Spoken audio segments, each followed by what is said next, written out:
summations of the lawyers. Following the summations, I will instruct you on the law, and then you will begin your deliberations. Under our law, defense counsel must sum up first, and the prosecution must follow, and the lawyers may not speak with you after that. The summations provide each lawyer an opportunity to review the evidence and submit for your consideration the facts, inferences, and conclusions that they contend may be properly drawn from the evidence. If you find that a lawyer has accurately summarized and analyzed the evidence, and if you find that the inferences and conclusions the lawyer asks you to draw from that evidence are reasonable, logical, and consistent with the evidence, then you may adopt those inferences and conclusions. And do bear in mind the following points. First, you are the finders of fact, and it is for you and you alone to determine the facts from the evidence that you find to be truthful and accurate. Thus, you should remember that whatever the lawyers say and however they say it is simply argument that is being submitted for your consideration. Second, remember that the lawyers themselves are not witnesses in this case. So if a lawyer asserts as fact something that is not based on the evidence, you must disregard it. Remember, nothing the lawyers say at any time is evidence, so nothing the lawyers say during their summations is evidence. You have heard the evidence, and you must decide this case on the evidence as you find it and the law as I explain. Third, during the summations, one lawyer's recollection of the evidence may in good faith differ from the recollection of the other lawyers or from your own recollection. And the lawyers will undoubtedly differ with each other on the conclusions to be drawn from the evidence. It is your own recollection, understanding, and evaluation of the evidence, however, that controls, regardless of what the lawyers have said or will say about the evidence. You and you alone are the judges of the facts in this case. If during your deliberations you need to have your recollection of the testimony refreshed, you may have all or any portion of the testimony read back to you. Fourth, remember that under our law, I am responsible for explaining the law, not the lawyers. If you think there is any difference between what the lawyers may have said and what I say the law is, your sworn duty as jurors is to follow my instructions on the law as you promised you would. And fifth, if during the summations I sustain an objection to a comment of a lawyer, that comment will be stricken from the record and you must disregard it as if it were never said. If I overrule an objection, the comment will stand. Whether I sustain or overrule an objection or on my own indicate that a comment must be disregarded, my ruling indicates only that the comment does or does not violate one of the rules of law set down for lawyers to follow during a summation. It is not an attempt to indicate that I have an opinion on what is said or of the facts of the case or of whether any of the defendants are guilty or not guilty. Remember, under our law, you and you alone judge what facts, if any, are proven and whether any one of the defendants is guilty or not guilty, not I and not the lawyers. We will now turn to the summations. The court will recognize Mr. Niebusch on behalf of Mr. Kingsley. Thank you, Your Honor. Counsel. Ladies and gentlemen of the jury, you have all been part of a very unique process that honestly does not take place very often. You have had to manage 3 trials at once and listen to 3 different defense attorneys, and that itself is not an easy task. And I want to thank each of you for all your attention during this trial. When this trial began, I told you that this case is not about perfection. It's about perspective. It's about how we judge a man who works in one of the hardest, most dangerous environments imaginable. It's about how the law requires you to evaluate his actions, not from the safety of hindsight, not from the comfort of this courtroom, but in the reality of that world. Inside those walls, chaos is normal. Threats are constant. Every sound, every movement could be the start of something that turns violent in seconds. In that world, correctional officers like David Kingsley don't get to stand behind glass. They live on the line between order and danger. David Kingsley has lived that reality for years, working 16-hour shifts in a place most people couldn't walk in for 5 minutes. He doesn't get to hit pause or rewind when something happens. He reacts, because if you hesitate, someone gets hurt. This case isn't about a gang or a conspiracy. It's about reality, the real world of a New York State prison. It starts at Mohawk. The prosecution doesn't want you to think about Mohawk, but you must, because everything that followed began there. You heard that Mr. Brooks was involved in several physical altercations for 3 straight days on December 7th, 8th, and 9th.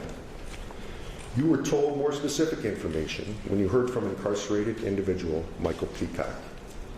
And Michael told you that on December 8th and 9th, Robert Brooks was assaulted by other incarcerated individuals, not by officers, but by other prisoners inside Mohawk.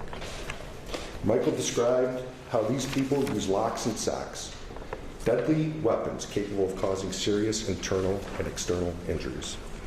Michael also told you Mr. Brooks, on both occasions, was struck in the face, head, and body with fists, as well as being kicked, slammed to the ground by 3 individuals, one who was 6'10", 400 pounds, who were beating him all at once. Now, after his head hit the concrete floor, Brooks crawled away, got up, and started screaming for help. After these beatdowns, you heard from witnesses that told you about Mr. Brooks' resulting symptoms and the medical treatment that followed.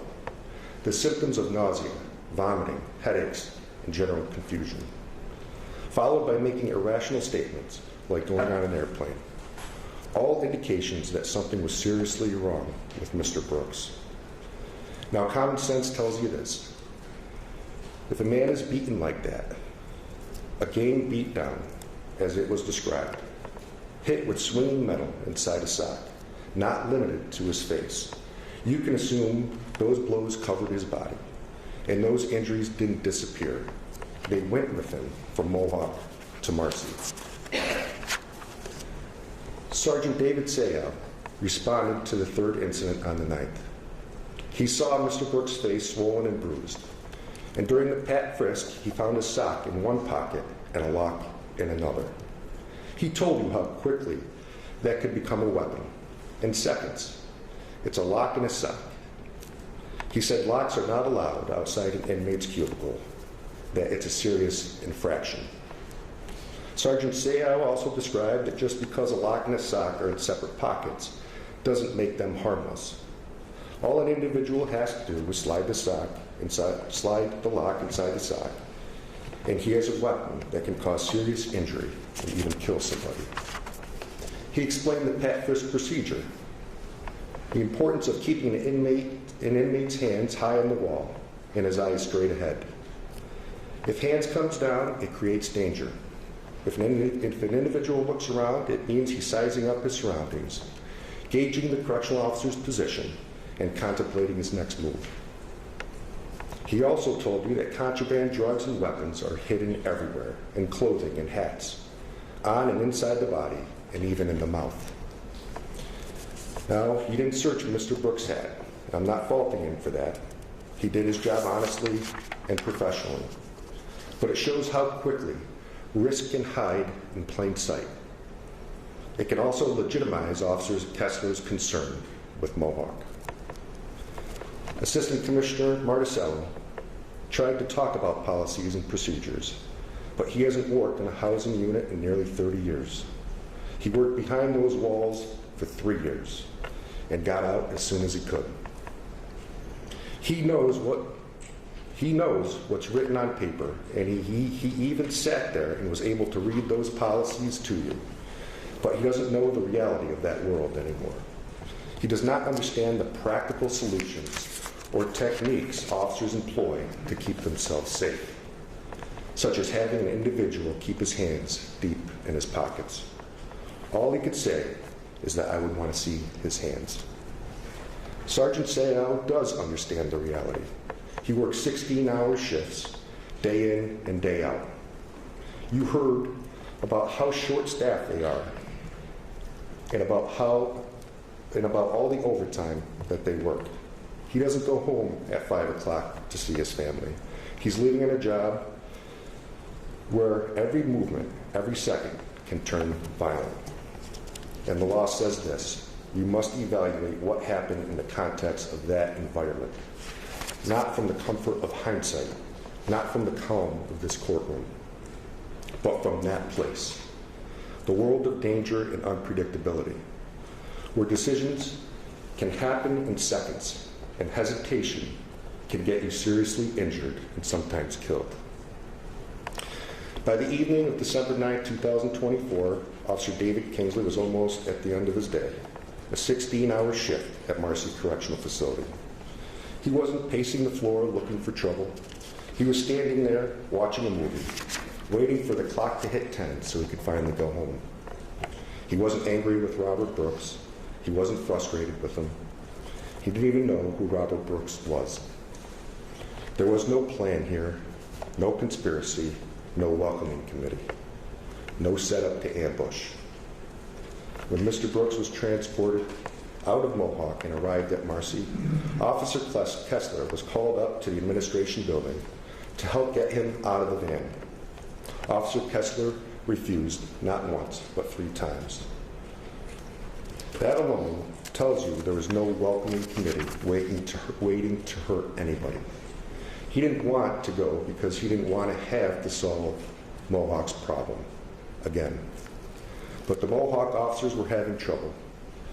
Mr. Brooks was refusing to get out of the van. He was being difficult. The Mohawk officer himself described him as an asshole. So Officer Kessler finally agreed to help, along with Officers Keifer and Anzano. Remember, at this point, it was Mohawk's responsibility to transport him into the facility and into the infirmary. That's procedure. The Marcy officers, however, went out to assist, and Mr. Brooks was reluctant and refused to carry his bags. Officer Kessler was able to convince him to get out of the van, and he carried one of Mr. Brooks' bags to move things along. And all the officers escorted Mr. Brooks into the facility. Once inside, Mr. Brooks again didn't want to carry his property. Officer Kessler tried to convince him otherwise, to no avail, so they left it behind in the lobby. While escorting Mr. Brooks into the facility, they went through the first sally port and into the vestibule area. Brooks was unshackled by the Mohawk officer. At that point, his hands and legs were free, and he had not yet been searched. And that's the most dangerous moment for an officer, when you're face to face with an unrestrained inmate you don't know, who hasn't been searched, and who's acting unpredictably.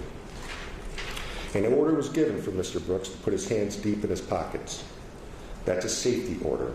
It prevents sudden movements or swings, and he didn't comply. The order was given again, and again, he didn't comply. It was at this time Officer Walrath suddenly ran forward and put Mr. Brooks in what can only be described as a UFC-style chokehold, a violent maneuver with tremendous force. He lifted up and sank down on Mr. Brooks' neck, sustained that pressure, and eventually slammed him against the wall, face first. It's impossible to know exactly why Officer Walrath did it. Maybe he thought Mr. Brooks was going to resist. Maybe he saw a movement he didn't like. Maybe he was frustrated. We don't know. But what we do know is that David Kingsley wasn't even there. He didn't see it. He didn't plan it. Officer Kessler said that after the chokehold, someone yelled for it to stop, and the officer stopped. He said that after that moment, he thought it was over, that he was surprised by Officer Walrath's action, that he didn't see it coming, and that during this he reacted by giving several coronial strikes to Mr. Brooks' legs. And in an effort to gain control and compliance, the reality is he did not know why Walrath did this. But in that moment, he relied on his fellow officer. And that's what he was doing. It was for that purpose, to make sure everybody was safe. We also know that there was no plan for this to happen, and no thought that the use of force was going to continue at this point. In Kessler's mind, as he stated, it was all over. After the vestibule, the Mohawk officer turned and left. Officer Kessler, Keifer, and Anslone escorted Mr. Brooks outside through the sally port, the man trap with the two heavy doors. It was at this time Mr. Brooks went limp. The officers believed he was being non-compliant, using a passive resistance tactic that's all too common in prison. Officers Kessler explained this. Inmates go limp to make it hard to move them, or to put officers in vulnerable positions where they can be kicked or struck. They didn't think Mr. Brooks was in distress, despite seeing Officer Walrat's vicious chokehold or considering the damage it may have caused. We, however, now know his going limp was the first sign of distress. Officer Kessler stated that it took several attempts, but they eventually got Mr. Brooks back to his feet. There was no use of force at that moment, but it seems like a pivotal moment in time. Once they continue and exit the second gate, Officer Keifer ordered them to put Mr. Brooks on the ground. He went to his knees, then his stomach. And Officer Keifer then told the other officers to stand back, and he deployed a short burst of pepper spray towards Mr. Brooks' head and neck. Kessler stated he did not know what Officer Keifer was going to do until he told them. An act that admittedly would not cause physical injury, let alone serious physical injury, but maybe some discomfort and irritation. Immediately after this, Officer Keifer called a red dot, a facility-wide emergency. After all this, Officer Kessler told you again he thought it was over, that the use of force was over, and they would continue to the infirmary. There was no plan, no ongoing conspiracy, no accomplices, no welcoming committee. Each event was its own, separated in time, cause, intention, and purpose. Now, when a red dot is called, every available officer must respond, even if it's canceled. They go to the scene to ensure no one is hurt and no further help is needed. And that's exactly what David Kingsley did. He wasn't called to hurt anybody. He was responding to the sound of an emergency, the sound that tells every officer that somebody might be in danger. And while en route, Sergeant Trombley had already arrived and called off the red dot. At that time, even Sergeant Trombley thought it was over, that they were good to move on with the search and exam. But as every officer will do when a response is called off, they assist. They will continue to that location. And when David Kingsley arrived, he did not know what happened in the administration building, the sally port, or outside its gate, nor did he see any injuries on Mr. Brooks. It was just another day at the facility. He decided to follow Officers Kessler and Anslone, who each had Mr. Brooks by the arms. When he saw Mr. Brooks begin to slow down, maybe going limp, likely in distress from Walrat's chokehold, Kingsley did what made sense. He picked up Mr. Brooks' legs to help. That's not violence. He wasn't slamming him, hitting him, or dragging him to punish him. He was helping to move him into the infirmary so the process can continue. The required search, exam, and photographs. This wasn't aggression. This wasn't a committee to welcome Mr. Brooks. It was following procedure. Once inside the infirmary, the officers moved into a different phase of the process. This isn't a use of force anymore. It's policy. Every incarcerated individual involved in an incident must be searched for contraband, medically evaluated, and photographed before they can be cleared. That's not optional. It's Department of Corrections policy. And as the search begins, officers follow standard procedure. And that said, when an individual refuses to open his mouth or to comply during the search, it becomes a legitimate safety concern. Remember, both Sergeant Sayal and Assistant Commissioner Marticella testified that contraband and drugs are hidden everywhere in prisons, in clothing, in the body, even in the mouth. They also told you how important it is to check for hidden weapons, drugs, or items that could be swallowed or used against officers. That's the environment these men work in every day. And that's when Officer Farina steps in. He moves in to check Mr. Brooks' mouth. Not to hurt him, but to make sure there's no hidden contraband or obstruction, and possibly to wipe away blood or pepper spray. You'll see a cloth in his hand. The district attorney wants you to believe that cloth was used to try and gag Mr. Brooks, but that's simply not true, and it's illogical. Look at the video. You'll see Farina wiping. He's performing a standard, lawful, and necessary part of the search process. Suddenly, Mr. Brooks bites down, hard, on Officer Farina's finger. He didn't hurt his finger by punching him, as Sergeant Trombley tried to imply. He even heard somebody say, "Got bit." And in that instant, Farina reacts. Officer Kessler describes those punches, once in the face and several others striking Mr. Brooks viciously in the throat. Violent, forceful, uncontrolled punches that nobody in that room knew were coming and impossible to stop. As quickly as it happened, it ended. It's not policy. It is excessive. It's a spontaneous reaction to sudden pain and frustration. Put in context, being bitten or exposed to blood in a state prison isn't the same as it would be out here. Officers know what that can mean, and it happens all the time. Exposure to hepatitis, HIV, AIDS, or other life-changing infections is always a concern.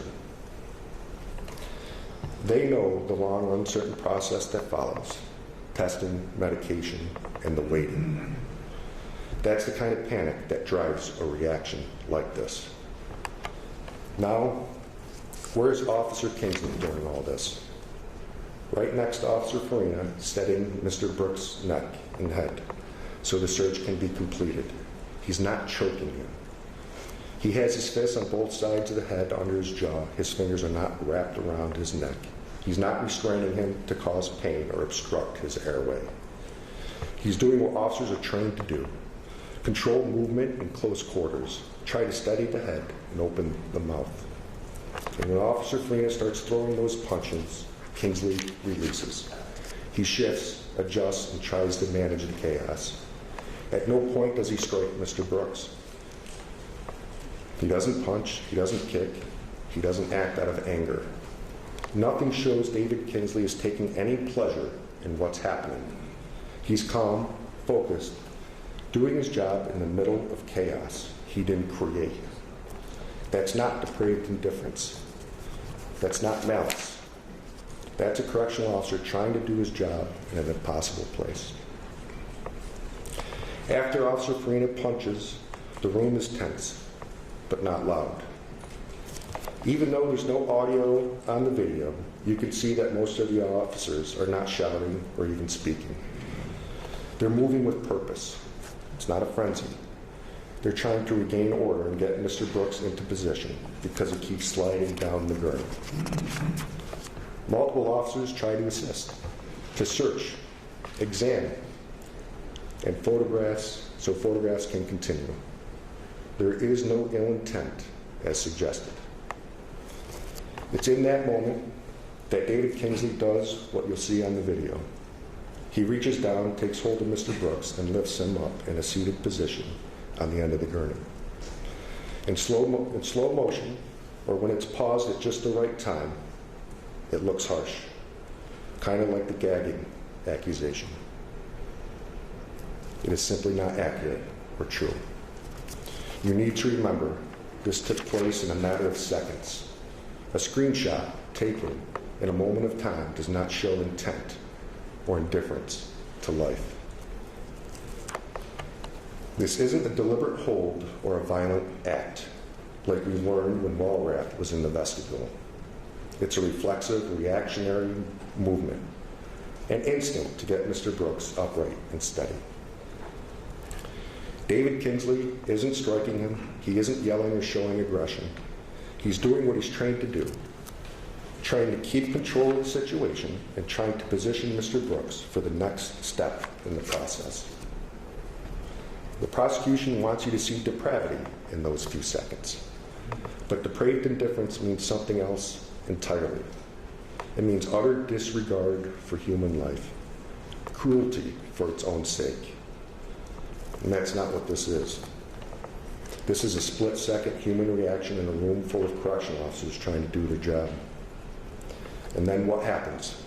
Moments later, you see Mr. Brooks sitting upright at the end of the gurney, speaking with Sergeant Trombley.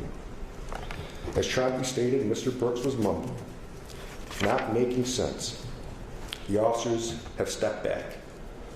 The tension has calmed. The use of force is over. Sergeant Trombley has control of the room.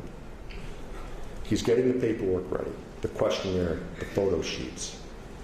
The process can move forward, and once again, the officers believe the incident is over. This was an opportunity for Sergeant Trombley to regain the control he claimed to have lost. A sergeant with years of experience being the boss. A sergeant who we can assume was well respected by other sergeants and correctional officers. Somebody who was known to take control and give orders, as he did after this incident. So what does Sergeant Trombley do? He orders Officer Kingsley and Anzalone to bring Mr. Brooks to the mat, to the corner. And after this order, Trombley somehow loses control and can't give any more orders. His mouth, for some reason, no longer works. He just blames Sergeant Mashaw. And when Mr. Brooks is brought to that corner, Kingsley and Anzalone take their position as they are trained to do. What you're seeing isn't violence by David Kingsley. It's procedure. It's the officer doing exactly what they've been taught, step by step, to maintain safety for everyone in that room. Bring him to the corner, get the cuffs off, secure his arms, get hands high on the wall. Another officer will follow. Sergeant Trombley fails to give an order for somebody to assist. The third officer, who is responsible to place themselves behind the incarcerated individual to help assist in removing shackles and clothing. At this time, it's important to separate what each officer does. Officer Anzalone and Officer Kingsley are not acting the same way or with the same intent. And that's based on their prior behavior. And you can see the difference clearly on the video. David Kingsley isn't lifting, yanking, or striking. He's beside Mr. Brooks, keeping control of the left side, maintaining position, trying to keep his hands high on the wall, putting his leg underneath Mr. Brooks to support his weight, as Officer Kessler testified. That's an officer trying to prevent an individual from collapsing, trying to keep the procedure controlled. Two officers trained to keep an individual upright and against the wall looking straight, keeping an eye on his hands and body while other officers handle the strip search. Remember what Officer Kessler said about that procedure. The officers positioned in those corners don't have the luxury of turning around to see what's happening. They can't anticipate what might come next. Their entire focus is on the individual, on those hands, that stance and balance. That's why the sergeant plays such a critical role. The sergeant is the one who's supposed to see the whole picture, to know what's happening in every corner of that room, and to give directions when it's needed. That's how these movements are meant to function. Clear chain of command, clear control, so things like this don't happen. Let's remember what Sergeant Trombley stated to you, that he never directed anybody to assist. That when he saw Mr. Brooks in distress, he did nothing. These words came out of his mouth. It's not my job to remove shackles. Yet, He sat there and tried to convince me that he is sorry for what he did, while trying to blame everybody else.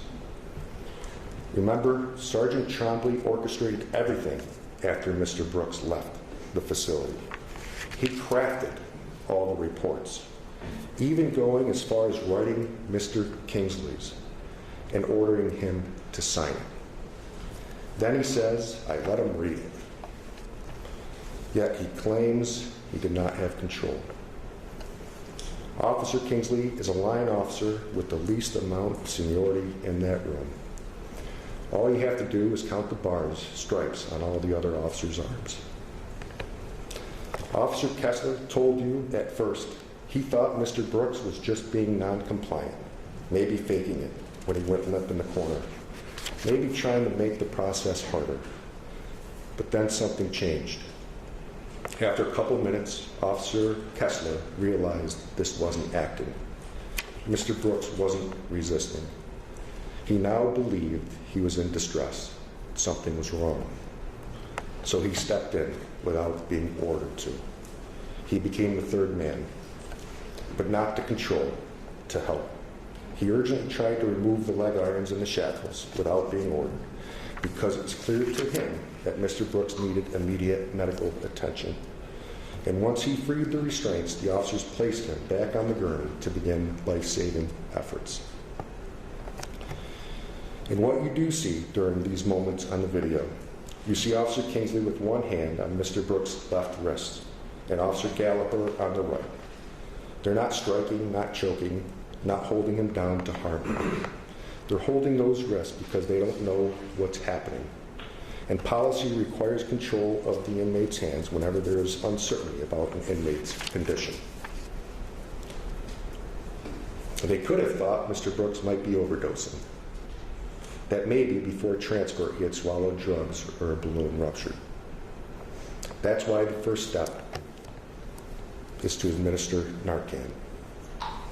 Narcan is designed to reverse an overdose, and it can cause an immediate violent reaction if the person suddenly regains consciousness. That's why those wrist holds are used, not to punish, but to protect everybody in the room. And as the medical examiner testified, there were no external injuries that would have informed the officers what was actually wrong with Mr. Brooks. And it's critically important. There was nothing they could see that revealed the internal trauma. So they reacted to what they thought they were seeing, a possible overdose, a medical crisis, and did exactly what they were trained to do. What happens next is the best evidence of their intent. Because once it became clear that Mr. Brooks was in distress, these officers, including David Kingsley, did not stand back. They lined up to provide CPR. They worked to save him. They performed life-saving measures for minutes on end. This was not some sort of ruse to cover up these actions. And as the testimony showed, Kingsley was the first one in line to provide CPR. You heard a lot about the body cameras in this trial. The district attorney wants you to believe that these officers, including David Kingsley, intentionally didn't turn them on because they wanted to hide what they were doing. But the evidence you actually heard tells a different story. The entire facility rarely used them. Not just these officers on this particular night. Specific to David Kingsley, however, Investigator Cornish testified that the transportation officers are required to pick up their cameras from the camera room right before taking somebody out of the facility, and then return them to their docking station immediately when they get back from the transport. That's the policy. They're not regularly issued an alternate camera when they come back. And Investigator Massot confirmed that. He told you that no alternate camera was ever provided to Kingsley after he returned from transport that day. That's not concealment or being part of some conspiracy. That's procedure. Now, during the medical response, Sergeant Trombley gave an order. He directed the officers to activate their body cameras, and they did. Once that happened, those cameras captured not only the video, but also the audio of what took place next. And that's how you could know what those moments really looked and sounded like. Investigator Musso told you that there was additional body camera footage recorded after that order. Footage that showed the medical response, the CPR, the Narcan, and the efforts to save Mr. Brooks' life. It may have shown officers doing everything they could to help, including David Kingsley, who was the first to perform CPR, which you heard directly from Sergeant Trombley. This action destroys the theory of depraved indifference. Those few minutes reveal the truth, that when the officers realized something was wrong, when they understood that Mr. Brooks was in distress, they acted immediately. They did not prevent medical assistance. They worked with urgency to save a man's life. That's not depraved. That's not indifference. That's not murder in the second degree. And that is the heart of this case. And when you strip away the speculation, the slow motion replays, the freeze frames that extend time, and the labels that the prosecution wants you to adopt, what you're left with is this. David Kingsley never struck Mr. Brooks. He never kicked him. He never set out to hurt him. He followed his training, trusted his fellow officers, and responded when chaos erupted around him. You did not conspire. He was not an accomplice to others' unforeseen actions.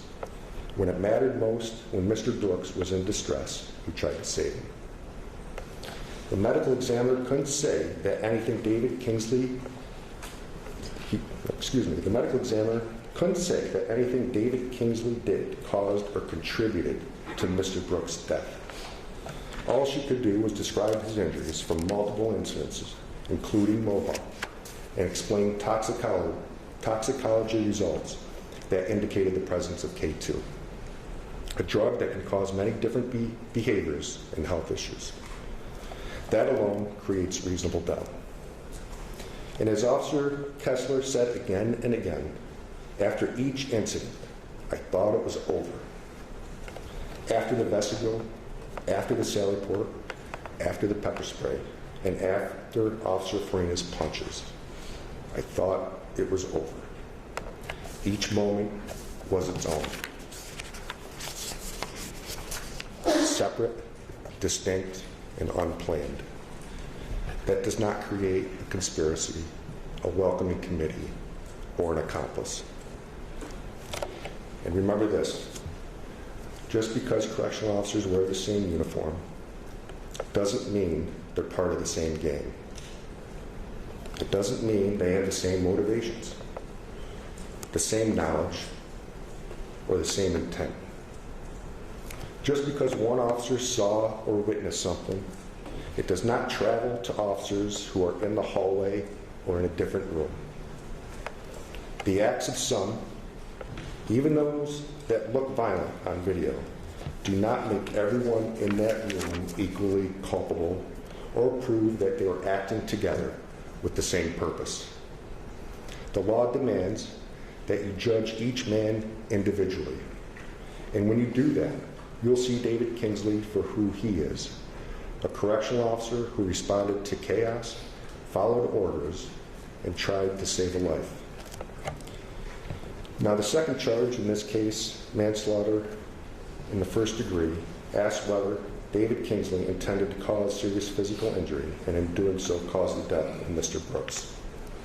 But nothing in this record, not one word, not one frame of video, not one piece of testimony shows that intent. There is no evidence that he wanted to hurt anyone. There is no evidence that he set out to cause serious injury. There is no evidence that he caused injury. From start to finish, his actions show only an intent to control and to stabilize. And that's not intent. That's training, duty, and decisions being made under immense pressure. You may believe, as human beings, that mistakes were made that day. And you may wish something had been done differently. but these feelings don't make a crime. Under the law, David Kingsley is not guilty of murder in the second degree, nor is he guilty of manslaughter in the first degree. Maybe you think he could have done more, moved faster, or spoken up sooner, but the law doesn't punish imperfection. It punishes intent and indifference, and those simply are not present here. Thank you. Thank you, Mr. Mebush. Mr. Wilbur. I'll just take a moment to set up the meeting. Yes, sir. We'll be here.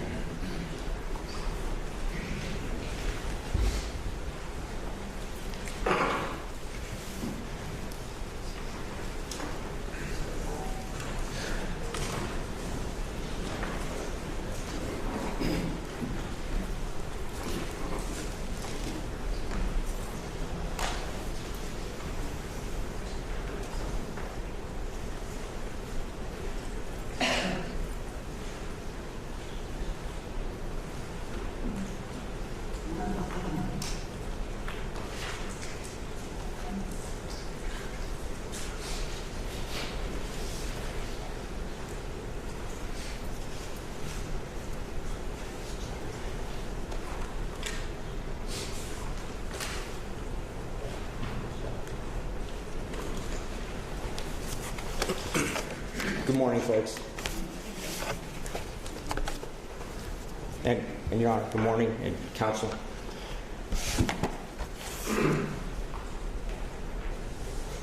I'm going to make use of the video and I have a television behind me so I can show you some of what I'm going to explain to you as part of my summation.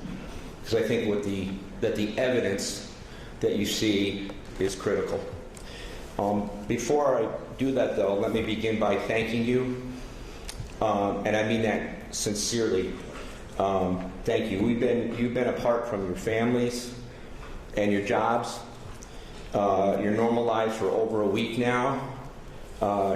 Not just physically, but you've been asked to keep secrets from people, and that's not easy to do. You had to be careful about what you watch online, right? Or what popped into your internet feed. You had to be careful about that. And I'm sure that you were. And you've been asked to do that in as difficult and public a subject as a jury might ever see. There's a camera pointing at me. There's a courtroom full of people. And you didn't pick any of that. We did. We picked you. And we understand and appreciate you. And we thank you. I thank you. Matthew Gallagher thanks you. Now, before we start talking about what the evidence shows, I want to take a moment and remind you of something very simple. Something that sometimes gets lost in the noise of the courtroom. This process is not about which side has the most witnesses or the most exhibits or takes the longest to present their case. This case is also not about who has the best graphics or whose IT people could put together the coolest presentations. It's not about that. It's also not about which witnesses or lawyers that you like or you dislike, or what lawyers made you laugh, or who seems serious. And it cannot be about emotion. It cannot be about emotion, your deliberations. Emotion from the lawyers or emotion from what you feel cannot be part of your considerations. The judge will tell you that. And I know you understand that. And I know that you'll do your job because you've been as attentive as any jury that I've ever stood before. Your decisions are about the evidence. It's about proof, and it's about the government with all its power and all its resources has met its very heavy burden to prove Matthew Gallagher guilty beyond a reasonable doubt for 3 crimes: murder, manslaughter, and gang assault. And critical to every one of those is what was Matthew Gallagher's mental state on December 9th. The judge will explain that to you at the end. The government must prove beyond a reasonable doubt that Matthew Gallagher's intent, by any action that you see of him, was for Robert Brooks to be seriously injured or injured and that he intended, it was Matthew Gallagher's intent to harm Robert Brooks. Within each of the jury charges, you'll hear from Judge Bauer, your core consideration is this. What was Matthew Gallagher's mental state? What was his intent?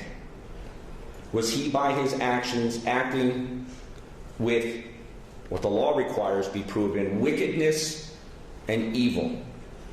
Was he intending himself to injure Robert Brooks or to help others because he wanted them to injure Robert Brooks? Matt's actions and his mental state when he acted are the very core of what you will need to decide. And as you examine the evidence to determine Matt's mental state, it is critical to look at what Matt understood as events were unfolding and examine the decisions Matt had to make in circumstances he came upon involving Robert Brooks. These were circumstances that Matthew Gallagher did not create, that his decisions were without guidance from his sergeants, and in the roughly 45 seconds that Matthew Gallagher was in the medical room before he was sent off by Sergeant Trombley to get the shackles, did the government prove to your satisfaction beyond a reasonable doubt that during that time Matthew Gallagher's intent was to injure Robert Brooks? That in those 45 seconds did Matthew have a mental state that convinces you that he is intending to injure Robert Brooks? I will try my very best to show you Matt Gallagher's mental state shortly. You will see it on the videos. Ask yourself as you deliberate, for what reason would Matthew Gallagher have the intent or the goal to harm or injure Robert Brooks? Matthew Gallagher had never spoken to Robert Brooks. Robert Brooks had caused Matthew Gallagher no harm, no disrespect. Matthew Gallagher had never even given Robert Brooks an order or spoken to him, and Robert Brooks had never refused an order from Matthew Gallagher. Matthew Gallagher did not strike Robert Brooks at all. If his intent was to injure Robert Brooks, would he not strike Robert Brooks when he had an opportunity? Your analysis is not about whether Matthew Gallagher made decisions that you think should have been made differently. None of you have faced those circumstances that he was in, or whether his decisions were not perfect. It is whether in Matt's decisions he intended to injure Robert Brooks and not that he just made imperfect decisions. The question for you to decide will be whether the government has proven beyond a reasonable doubt that it was Matt Gallagher's intent, his goal to injure Robert Brooks, and the answer of the proof shows it was never his intent. When Matt Gallagher stepped just inside the medical room at roughly 9:25 and 13 seconds p.m., 9:25, he knew nothing whatsoever about Robert Brooks. He wasn't present when Robert Brooks was beaten by Mohawk inmates on December 7th, December 8th, and December 9th, struck by multiple inmates. He did not know that. Matthew Gallagher wasn't present shortly after 9:07 p.m. in the Marcy administration building when C.O. Walrath snapped and attacked Robert Brooks, leaving Robert Brooks' blood on the administrative building's concrete wall, and it put Robert Brooks in a headlock, which Officer Keifer described as yanking and choking him and pulling him up by the neck. Matthew Gallagher wasn't present, and he didn't know about that. He wasn't present when Officer Keifer testified that he piled on Robert Brooks and repeatedly struck Robert Brooks himself. Matthew Gallagher wasn't there.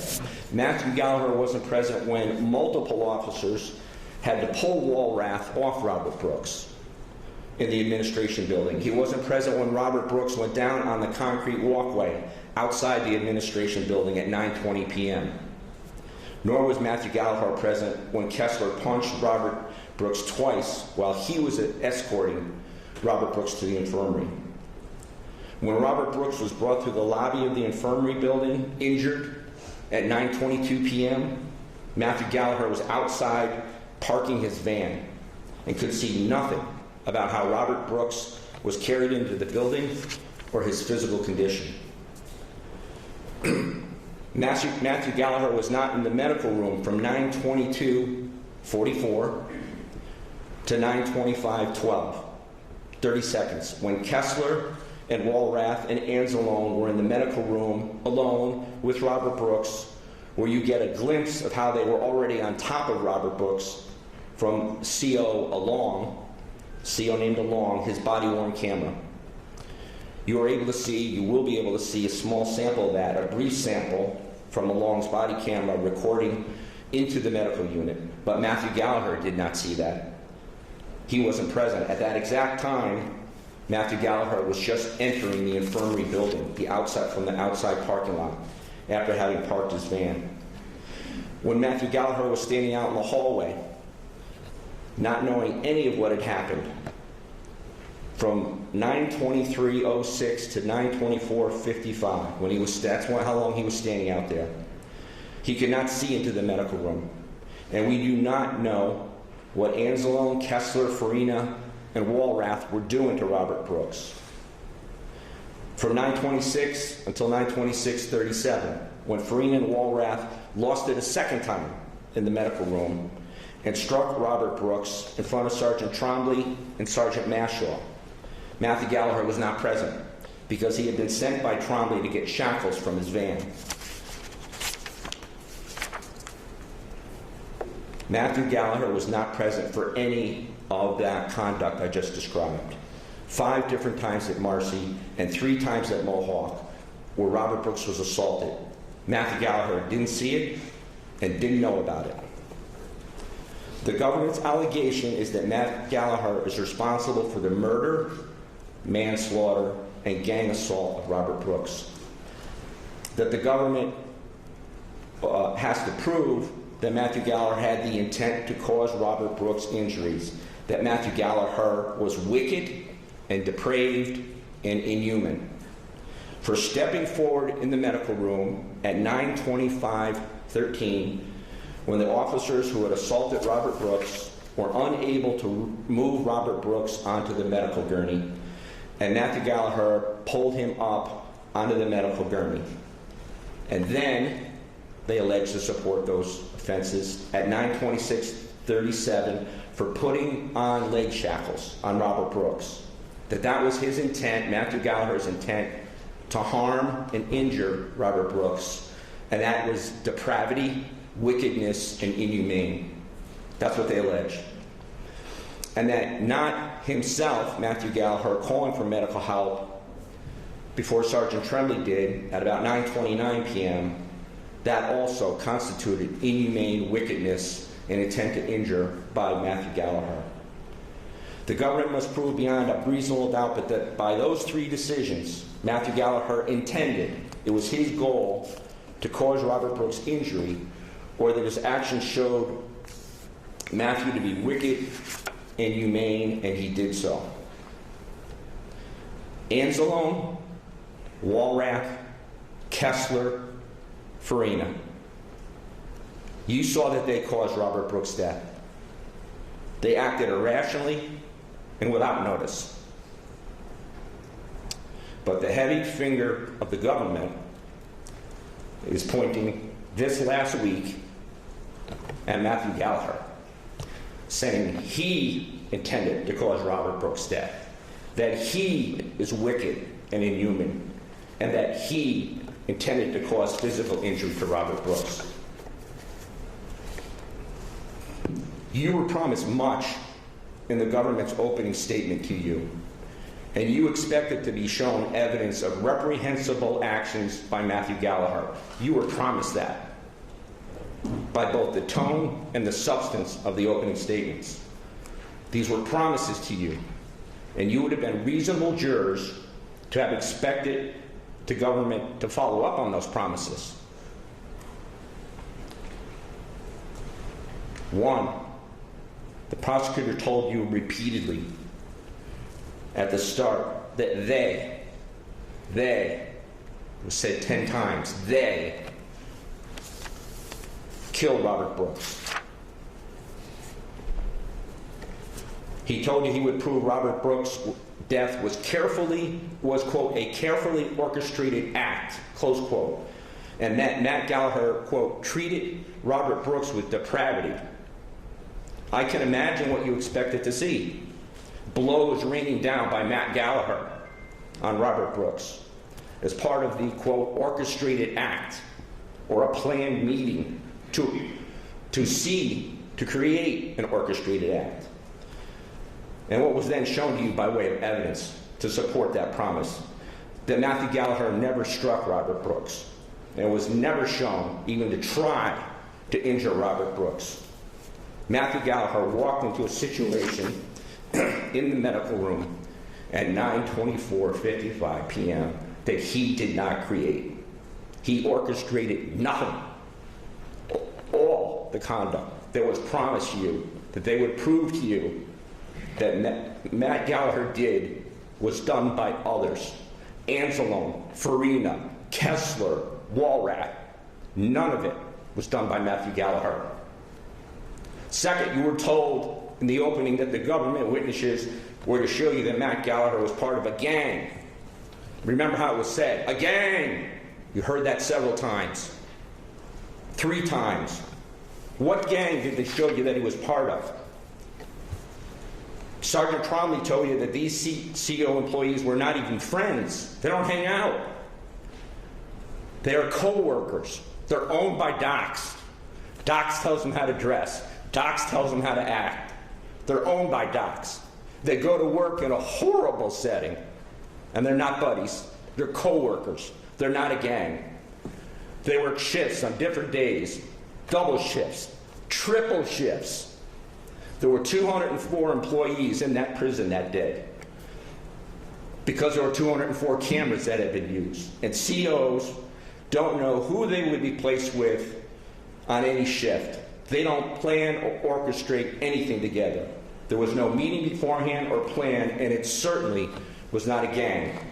And Matt Gallagher was not part of any group. He's an employee. At 9:25:47, Matt Gallagher individually, as a Docs employee, tried to pull Robert Brooks onto a medical gurney.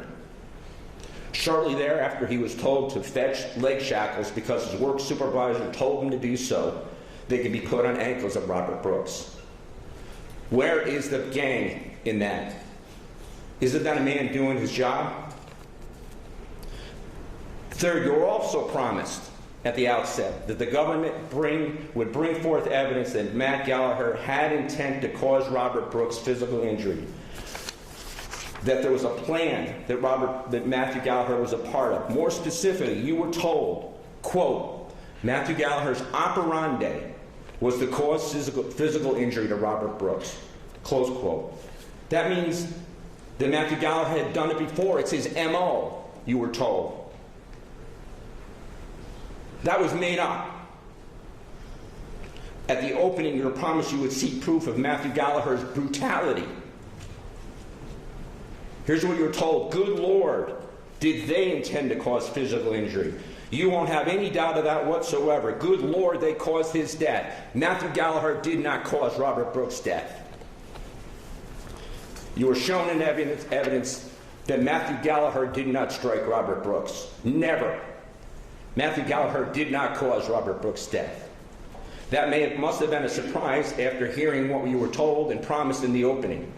Instead, you were shown that Matthew Gallagher pulled Robert Brooks onto a gurney while others seemed to struggle trying to do that by putting shackles on Robert Brooks. That caused his death? That's Matthew Gallagher's brutality? It is not. Fourth, the prosecution told you in their opening that Matt was trained to intervene in these circumstances. Trained. During a 79-minute training video, 6 months before this incident, Matthew Gallagher, if he was even there, because they never proved he was even there for this training session, this particular one, had 43 seconds of training on a new Docs policy about intervention. And what was the training? They read the policy. They picked up the policy and they read it. One sentence they read. That's the training you were told Matt Gallagher had that they claim was sufficient to prepare him for that moment in that room. No instruction was given by Docs to Matt Gallagher or any Docs employee on when to intervene, how to intervene, what to do when your supervisor, in this case 2 supervisors, are in the room when excessive force is being used. What to do when you're the last man to come onto a situation and don't know what happened before.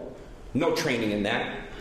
He wasn't told what tools to use, what words to yell, to tackle somebody, how to recognize if when force was used, was there a chance it was going to be repeated again minutes later. He wasn't taught that. He's not a psychologist.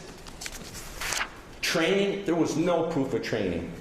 Matthew Gallagher's work circumstance is something you may all have experienced. They hand you the handbook, you sign the handbook, and they say, you know the handbook now, right? You know it. That's the training. They sent him into hell. The New York State prison system is hell. And they didn't train him what to do. The prosecution did not put a single witness who testified that Matthew Gallagher was trained for what he was going to confront that evening. Investigator Marticello testified that he did not know whether Matthew Gallagher was trained on the duty to intervene. Marticello showed you a training document, a use of force, but there's no signature from the trainer confirming Matt's training. He can only tell you that Matthew Gallagher signed a document that says he attended a training session on use of force, but nothing on what was taught in that. This is the government's idea from its opening of training. A 43-second clip on a 79-minute long video. The 43 seconds is the reading of the definition of duty to intervene. Doc's policy. One sentence. It's on a flash drive in evidence if you want to see it. It does not tell the CO what to do. And the same document states this. A staff member who observes another staff member or another law enforcement member use force that exceeds the degree of force permitted by law and or policy shall promptly report these observations to an immediate supervisor within the chain of command. The supervisors are in the room. The supervisors are watching what's going on. How's Matthew Gallagher supposed to know what to do at that moment based upon that instruction to tell his supervisors? What if your boss, in fact, it's happening with his 2 bosses present, and his bosses, who you're looking at, Sergeant Mash on the left, Sergeant Trombley on the right. That's the leaders. That's who he's supposed to report the force. And they're smiling. They're both smiling. This is Mashaw. That's Mr. Trombley, who was so sorry about what he did. That's him. That's the men in charge of the room. There was no discussion in this so-called training video of any hypothetical intervention scenarios, any methods that the COs could use to intervene, what to do if the COs supervisors were there. And it's outrageous for the government to have told you in the opening that Matthew Gallagher was trained on how to intervene, how and when, and then presented nothing to you by way of that claim training other than 43-second reading of the policy. That's all the training they received. Fifth, perhaps the worst of what you were promised in the prosecution's opening to you was this, quote, Mr. Gallagher went so far as to cover his body camera up as he zipped his jacket up. What he was telling you was Matthew Gallagher's camera was on. He didn't want it to record others using force, so he zipped it up. That's not what the witnesses said. The witnesses told you nobody knew the cameras were recording. Matthew Gallagher's camera is on his body, but it's not recording. It's not activated. If he zips it up, it's like he zips up over nothing. He's not trying to cover anything up because he doesn't believe his camera's even operating at that time. Marticello testified that in all of his years in docks and experience, he didn't know the cameras were passively recording when they were turned off, that they were still recording. He didn't know that. No one knew that. Matthew Gallagher did not know that. So how could he intentionally try to conceal the actions of others by covering up his camera, by zipping up his jacket? You were promised that that was going to show that Matthew Gallagher was acting to cover up excessive force. 6, you would have expected from the opening that the people would show you that while Robert Brooks was being beaten, Matt Gallagher decided to cuff Robert Brooks' legs, intending to hurt Robert Brooks. But that's not what the video shows. I'm displaying on the room what Matthew Gallagher did at 9:26:41 with the shackles. He walks into the room, he puts the shackles on his right leg. That's what he does. That's what his job is. That's what Trombley told him to do. Trombley said to you, I told him to get the shackles, but I didn't tell him to put them on. What do you think is in Matt Gallagher's mind when Trombley says, go get the shackles and bring the shackles back? And when he walks in the room, you're going to put the shackles on. That's why you went to get them. You didn't get them for a hobby. You went to get them to put them on. And when Matthew Gallagher comes into the room, he goes, his head's down, because you can see his state of mind. I'm going right over and put the shackles on, because that's what my job is. That's what I'm supposed to do. Matthew Gallagher wasn't excessive or abusive, and he showed no intent to harm Robert Brooks when he applied the shackles.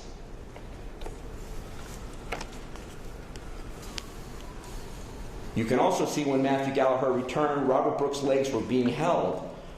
So putting on the shackles also was a logical next step for him. Matthew Gallagher left to get the shackles because he was the only one who has them. It's in his van.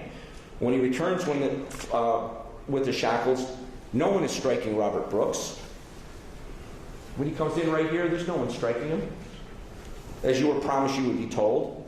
He sees 2 people holding Robert Brooks' legs. He attaches one to the left leg and then struggles with the right leg. Robert Brooks is not being beaten or struck while the shackles are being put on. Matthew Gallagher is charged with 3 counts in the indictment: second-degree murder, first-degree manslaughter, second-degree gang assault. With each count, he is also charged with being an accomplice, helping others while intending himself to see Robert Brooks murdered and assaulted. It is complicated, but Judge Bauer will explain it so we all understand at the end of the case. In essence, the government claims that by Matt's actions, pulling Robert Brooks onto the gurney and then placing shackles on his ankles, that Matthew Gallagher intended to injure Robert Brooks. He's also charged with second-degree murder. That under circumstances evincing a depraved indifference to human life, Matthew Gallagher recklessly engaged in conduct which created a grave risk of death to Robert Brooks and thereby caused Robert Brooks' death. By pulling him onto the gurney, by applying shackles, Matthew Gallagher, the government alleged, evinced a depraved indifference for human life and caused Robert Brooks' death. That's absurd.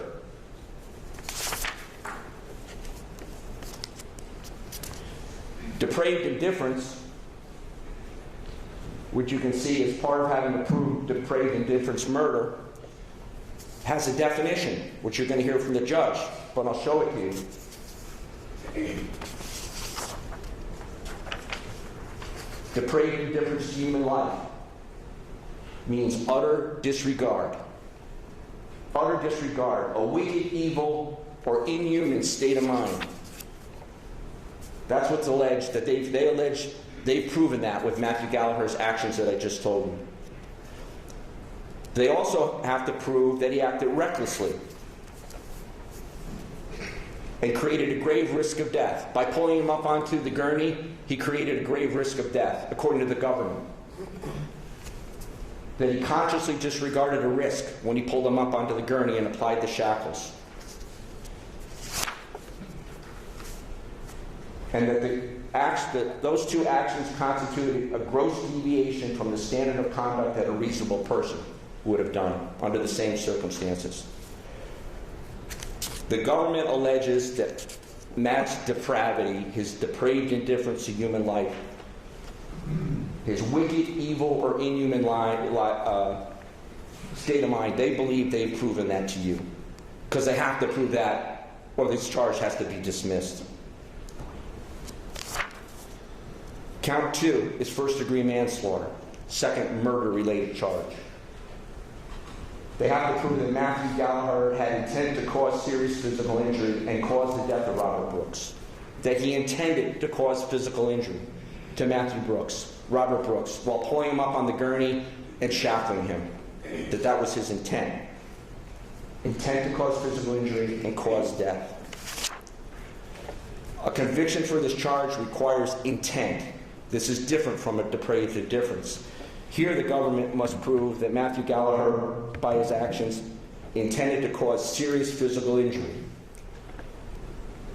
And that he did so by pulling Robert Brooks onto the medical gurney at 9:25:47 and putting him in shackles. And putting shackles on his ankles at 9:26:37. Once again, there is not proof beyond a reasonable doubt that Matthew Gallagher intended that it was his goal to seriously injure Robert Brooks by pulling him onto the gurney and later applying the shackles. The third count is gang assault.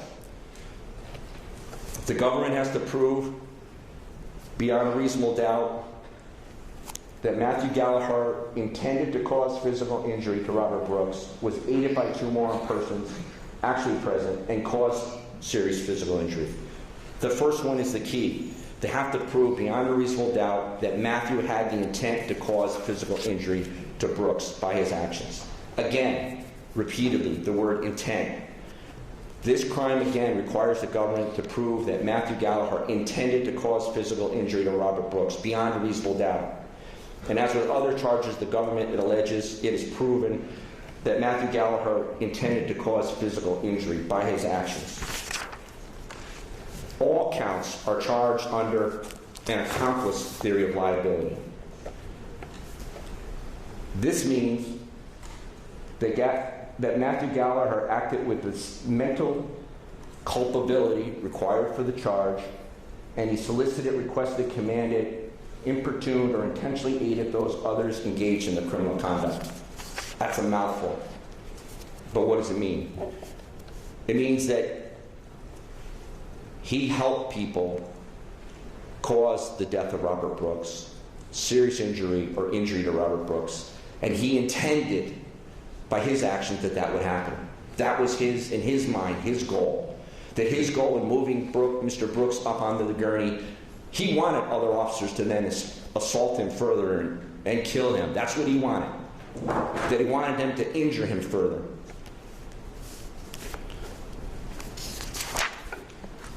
I know this part that I just ran through just now is a lot. It's new to you and it seems complicated, and it certainly is. This is the law. But Judge Bauer will explain it better than me before you begin to deliberate. The key, though, the absolute key, is what is Matthew Gallagher's state of mind when you see him pull Robert Brooks up on the gurney and when he applies the shackles. Were Matthew's actions wicked, evil, inhumane? Did he create a grave risk of death to Robert Brooks? Was he intending to physically injure Robert Brooks? Did the government prove that his intent, his goal, was to injure Robert Brooks? Or what I think the proof shows is that he was trying to step forward when his bosses, his sergeants, Trombley and Marshall in particular, stood mute, and to help get Robert Brooks onto the medical gurney after his co-workers were struggling to get Robert Brooks onto the gurney. I believe the evidence shows that Matthew Gallagher was trying to do his job. He had no intent to harm Robert Brooks. He was just trying to get Robert Brooks onto the gurney.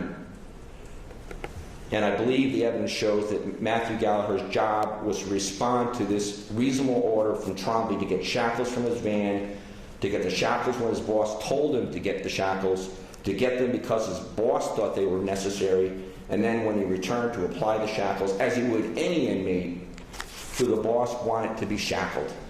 The government did not prove that Matthew Gallagher acted with depraved indifference. The bad actors present, Anzalone, Kessler, Farina, and Walrath, they knew some of what Robert Brooks had been put through before, but Matthew Gallagher did not. The prosecution presented to you a highlight reel called a compilation. It was shown to you yesterday, very technically done. With new movies, the marketing people offer a trailer, right? You see trailers on Netflix, at the movies. And more often than not, the trailer doesn't tell the whole story. Instead, it's a selective assembly of parts of the story that make the marketing people think will sell the movie. The government took carefully excerpted video, short, with dramatic effect.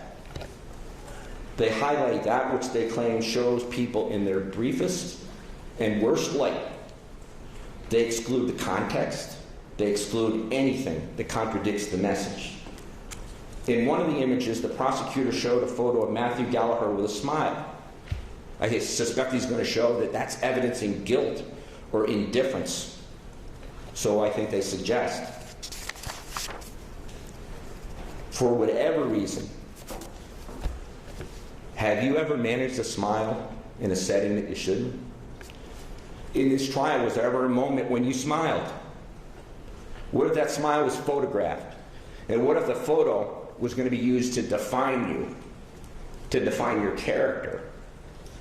What if the reporters wrote, the jurors smiled at images of Robert Brooks, and then they matched up the timing of the smile with something very bad, made you look foolish, made you look indifferent? Is that fair, or is that a distortion? And is it intended to be a distortion? Why didn't the government in its compilation photos show the grim look of Matt Gallagher standing back at the doorway when he first arrives, and then moves forward when he sees Farina starting to use the cloth on Robert Brooks' face? Or his face after the 3 to 4 seconds striking by Farina and Anzalone when he steps forward? Or when Matt Gallagher looks at Sergeant Mashaw to do something? Or when his sergeant moves in front of Gallagher for 3 to 4 seconds after the assault, and you can see his concern? Does his face show that he's thinking what he's thinking? Or when his sergeant moves closer to the gurney and the COs try to pull Robert Brooks onto the gurney the one time, and then again, and then a third time? His face is serious. It's professionally serious. There's no smile on his face then, but the marketers in the trial trailer, in the compilation, want you to see Matt Gallagher smile and then use that to make you conclude he is bad character.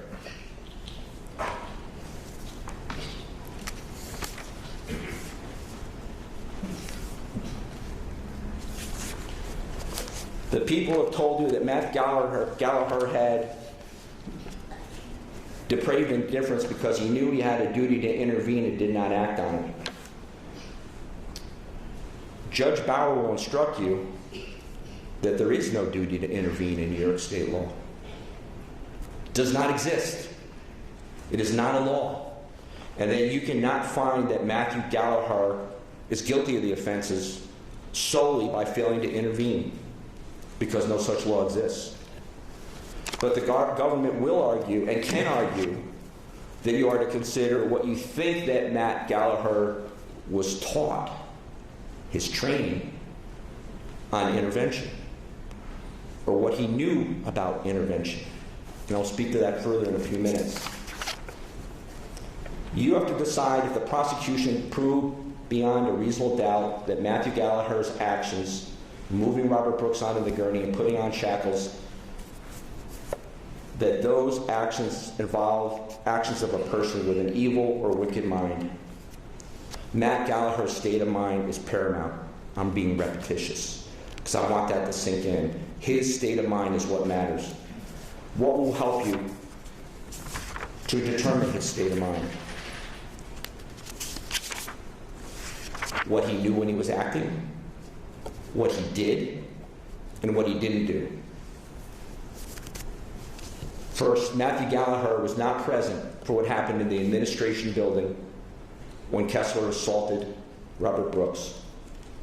At 9:16 p.m., remember, Mr. Brooks arrived at 9:07. At 9:16 p.m., Matt Gallagher is in the infirmary lobby. This is his body cam vantage point you have right now.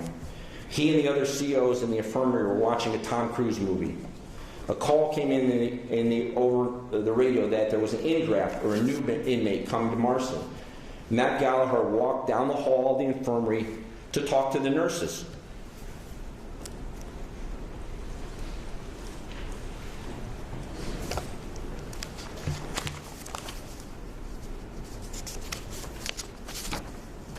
Is that the mindset of a CO that wants to see someone harmed by going and talking and alerting the nurses?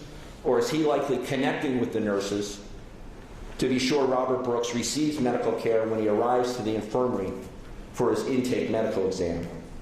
After almost a minute talking to the nurses in the nurses' room, he walks back down the lobby. Two other COs are standing just outside the infirmary front door.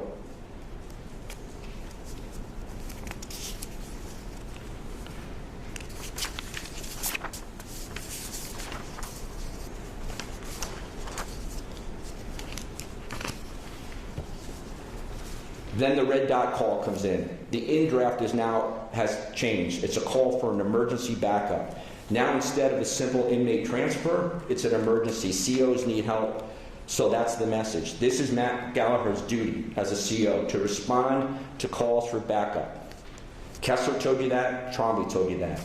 It means a CO is in trouble. Matt Gallagher runs to his van. I told you that every second of Matt Gallagher is on film. Every second. And I'm painstakingly going to show it to you. As painful as that is, I'm going to show it to you right now. Because I want you to see what he did and didn't do and why he did it. Matt Gallagher, when he gets the red dot call, he runs to his van.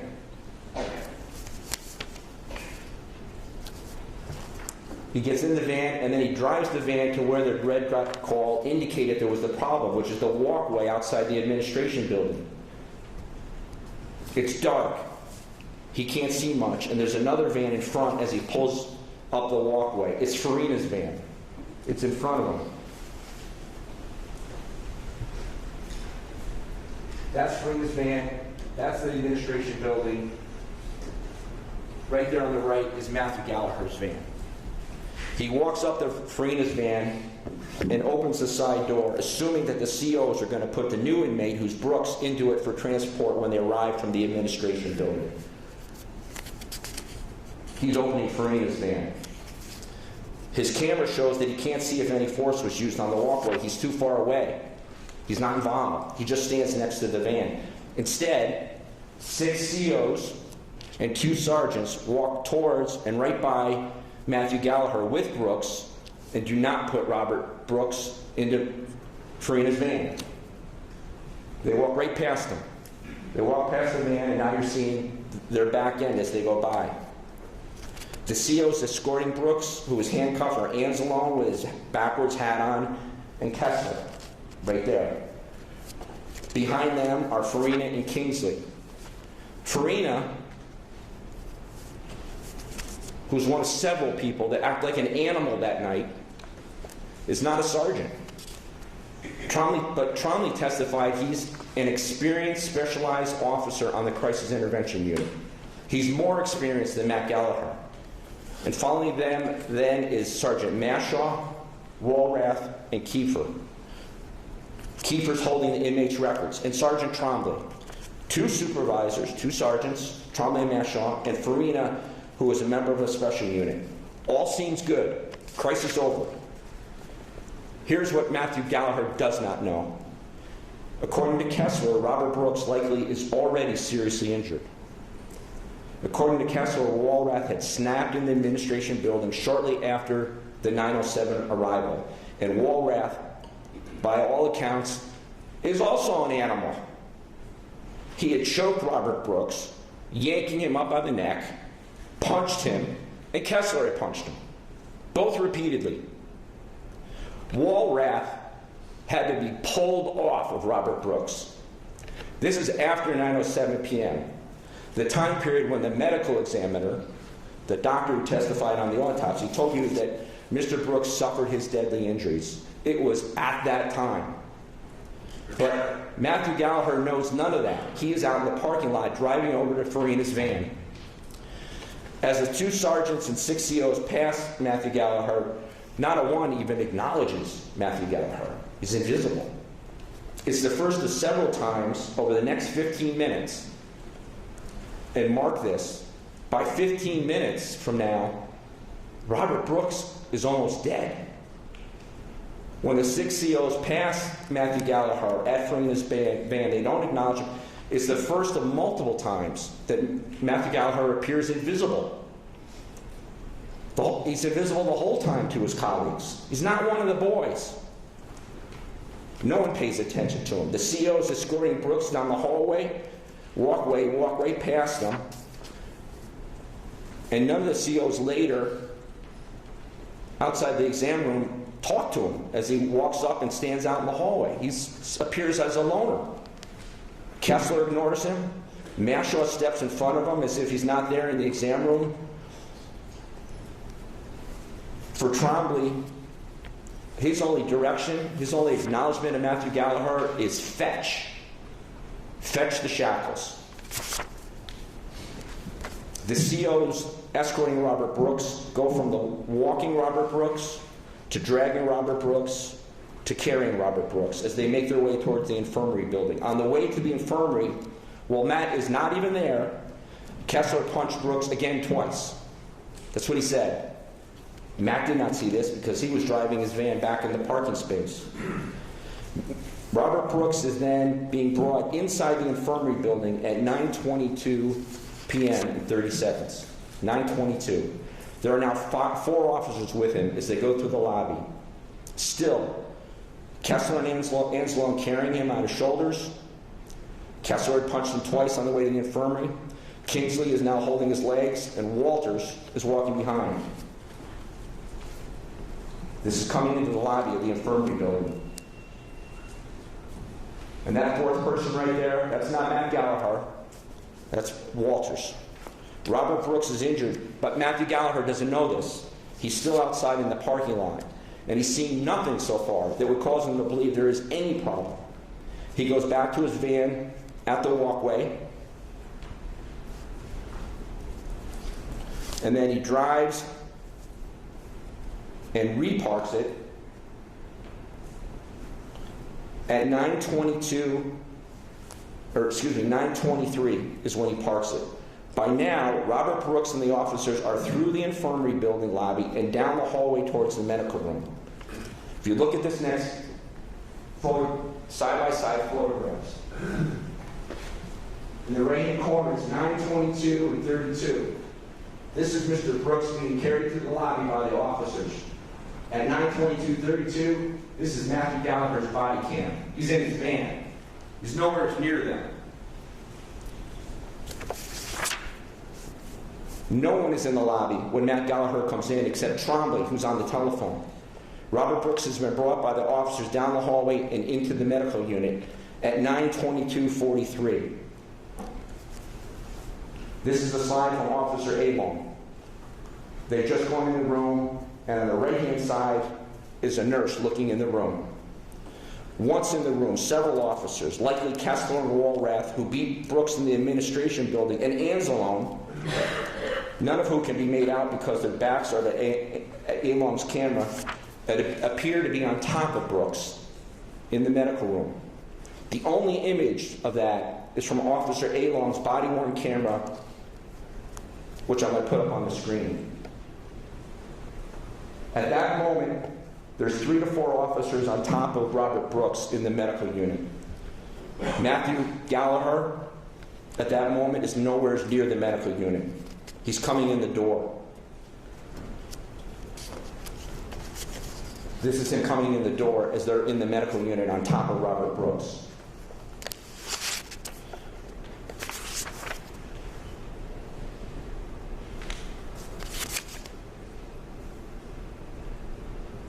This is the vantage point from Matthew Gallagher's camera.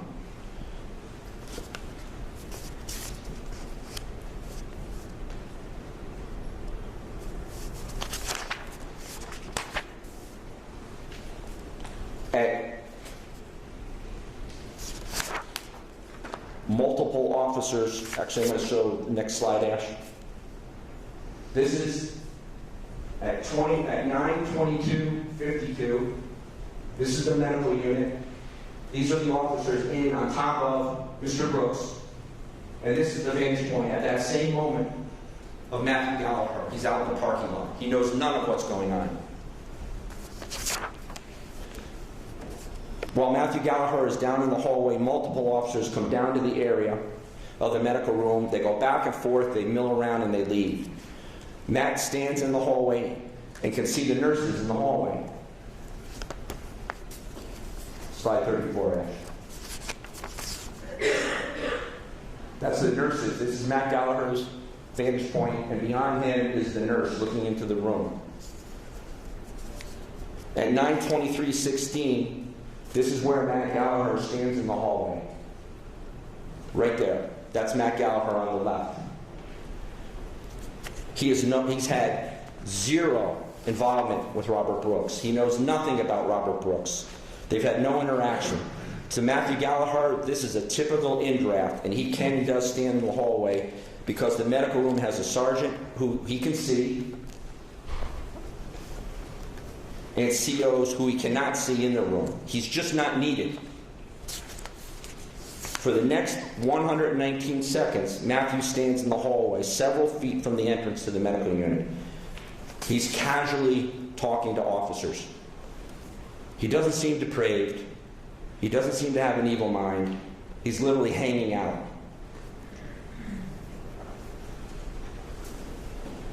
This is Matthew Gallagher's perspective. That's Officer Farina and Officer Walters. Matthew Gallagher sees nothing about what's going on in the room. At 9:23:26, whatever's going on, Walters finds it entertaining or something, and he goes like this with his hand. At 9:23, keep going. Sergeant Mashaw. Welcome, Sergeant Mashaw. At 9:23:35, Sergeant Mashaw, the man in charge of the room, according to Officer Trombley, stands at the door. That's Matthew Gallagher's boss. Officer Sergeant Mashaw is a profile of a disinterested clown the whole time. Under the circumstances as they unfold, his behavior is dangerous as a leader. This is the person to whom the COs take orders, are to follow, who is to guide them, who is to curb their behavior, who is to help them, and who himself is to make decisions. There are over 15 people in and out of that room, and Sergeant Mashaw never does or seems to say a thing. Is he afraid of Farina and Anzalone? Or of Kessler? Of Walrath? Is he incompetent? And how does Docs put him in charge of anything? Then Trombley comes in the room at 9:23:48.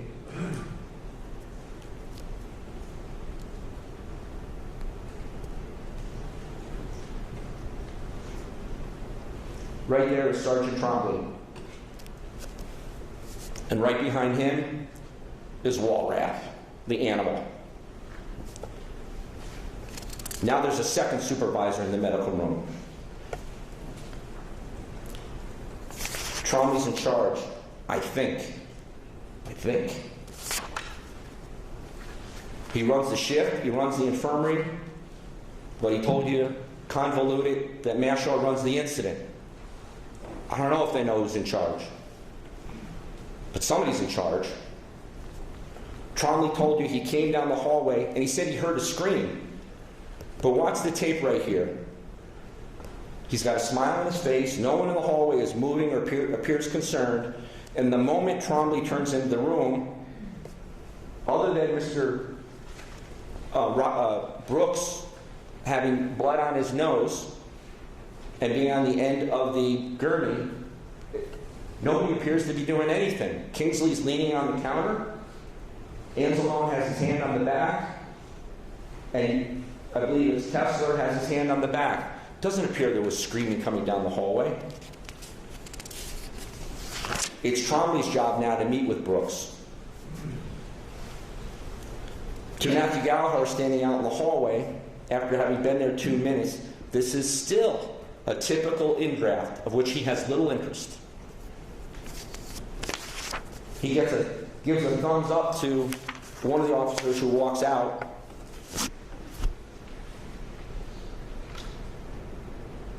Probably trying to figure out, is everything okay? There's a thumbs up that you see in a minute.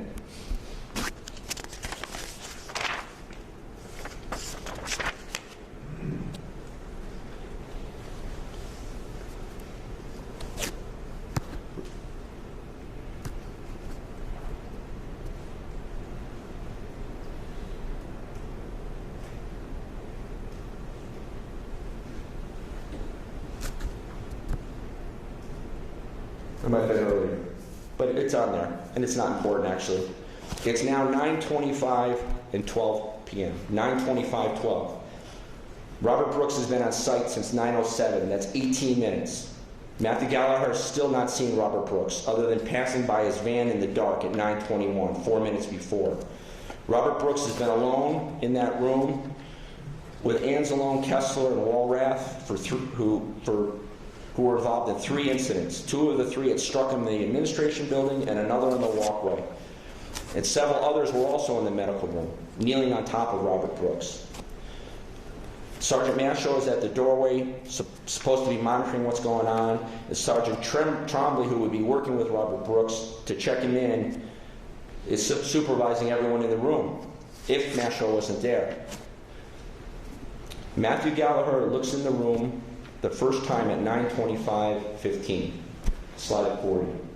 And this is what he sees. 9:25:15. It's the first moment he sees Robert Brooks in the light and who is in the medical room. And there are 3 officers next to Brooks. And Trombley is next to them. At this moment, Officers Kingsley, Farina, and Anselm. In that corner, behind them, is Trombley. And right here is Sergeant Mashaw. He's got the best look at what's going on. And it appears that they're wiping his nose off. It's got blood on it. It would make sense that he's wiping his nose off. He'd also been pepper sprayed. Maybe he's wiping the pepper spray off. But he's doing something. And it doesn't involve Matthew Gallagher.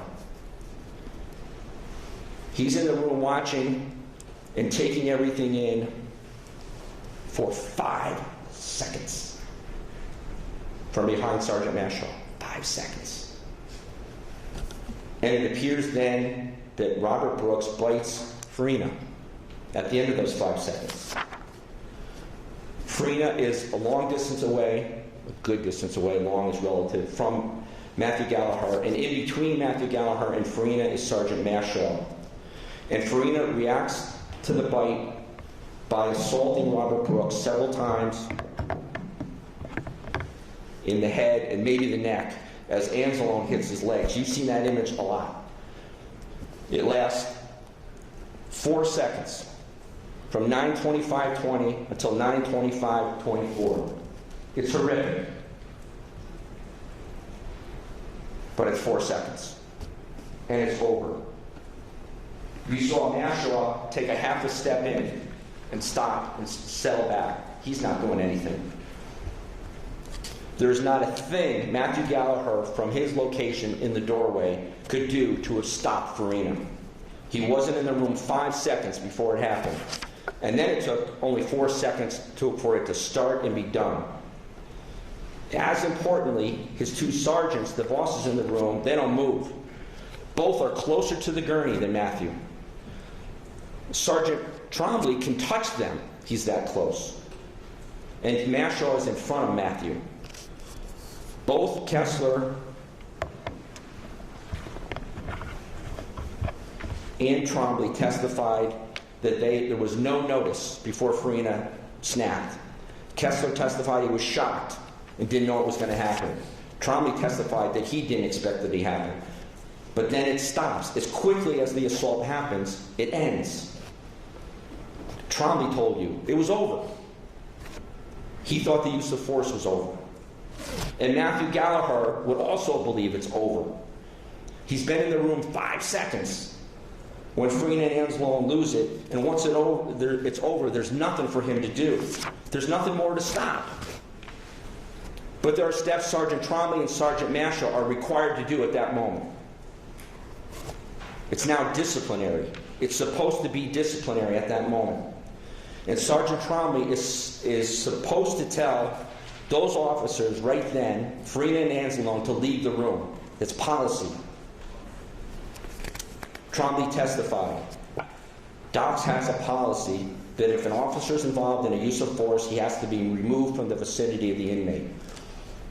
Matthew Gallagher is expecting that Anzalone and Farina are going to be removed from that room. Why? Because it's DOCS policy. It's standard. And Trombley explained why that policy exists. If an officer uses force on an inmate, he should be with the inmate further because he could be hyped up. He could be excited. He could be agitated. And there's an opportunity or possibility that it will happen again. So if Anzalone and Farina are removed from the room as they're supposed to be, who would take over with Robert Brooks? The 2 sergeants are there, but there are also other COs nearby. There are 3 to 4 in the hallway, and Matthew Gallagher is just inside the room because none of them had been involved in the use of force. Matthew Gallagher would be suitable to step in place of Anzalone and Farina when Trombley or Mashaw sent them out of the room. But Trombley testified, I didn't send him out of the room. He didn't do anything. Instead, Trombley and Mashaw leave them both in the room. And then with Robert Brooks on the edge of the gurney, the officers who should have been told to leave the room by policy, and Officer Kingsley try to move Robert Brooks from his leaning position at the end of the gurney up onto the gurney. He's leaning at the end of the gurney. He has to be placed on the gurney. He's not able to get on the gurney on his own power. He's going to be placed on the gurney for a medical examination and to be searched. And the officers start trying to move Robert Brooks onto the gurney. Once, twice, 3 times. They try to pull him up onto the gurney. And they don't get him up. Is he passively resisting? Is he knocked out? Do they have the wrong angles or leverage? But Matthew Gallagher, he wouldn't know the answer to any of those questions. All he can see is they are not getting Robert Brooks onto the gurney. And now Matthew Gallagher faces a decision. What is he to do? The government argues that Matt's decision in the next several seconds proves beyond a reasonable doubt some combination or all of these. That he's depraved, that he's indifferent to human life, that he created a grave risk of death to Robert Brooks, that he intended to injure Robert Brooks, that he intended to help others injure Robert Brooks. Simply that over these next 16 seconds of Matthew Gallagher's life, the government's alleging that he's deciding to injure, he's intending to injure and cause the death of Robert Brooks. That's what they have to prove beyond a reasonable doubt. The next 16 seconds of Matthew Gallagher's life over the next 16 seconds, they state that he intended to injure Robert Brooks.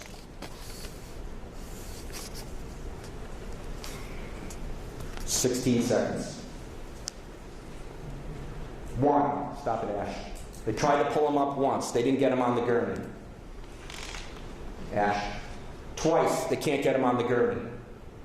Mashaw moves in front of Brooks, but he doesn't move in front of Farina, excuse me.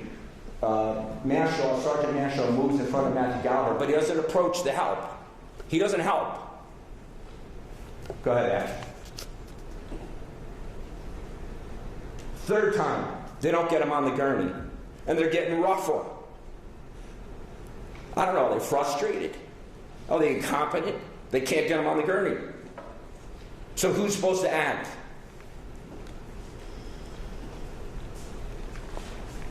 He's supposed to act, Mashaw. He's supposed to take charge. And he doesn't.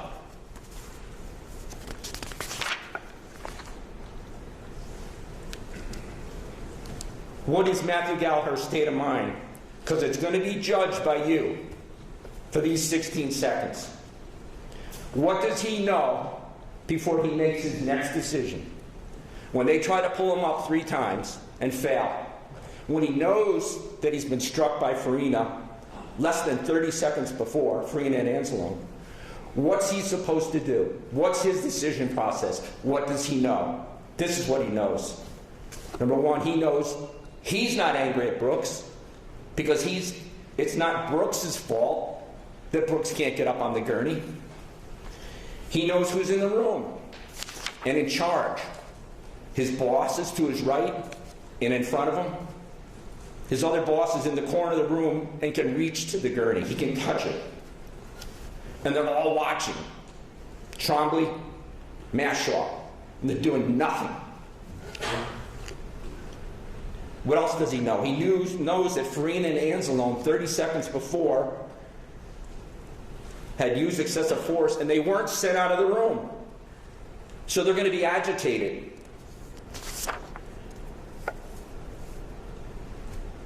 He knows what the employee requirements are. If an employee observes another employee in an altercation with an incarcerated individual, all available employees must immediately go to the aid of the involved employee. Matthew Gallagher, by rule, by policy, has to now step up. He's got to do something. He has to do something.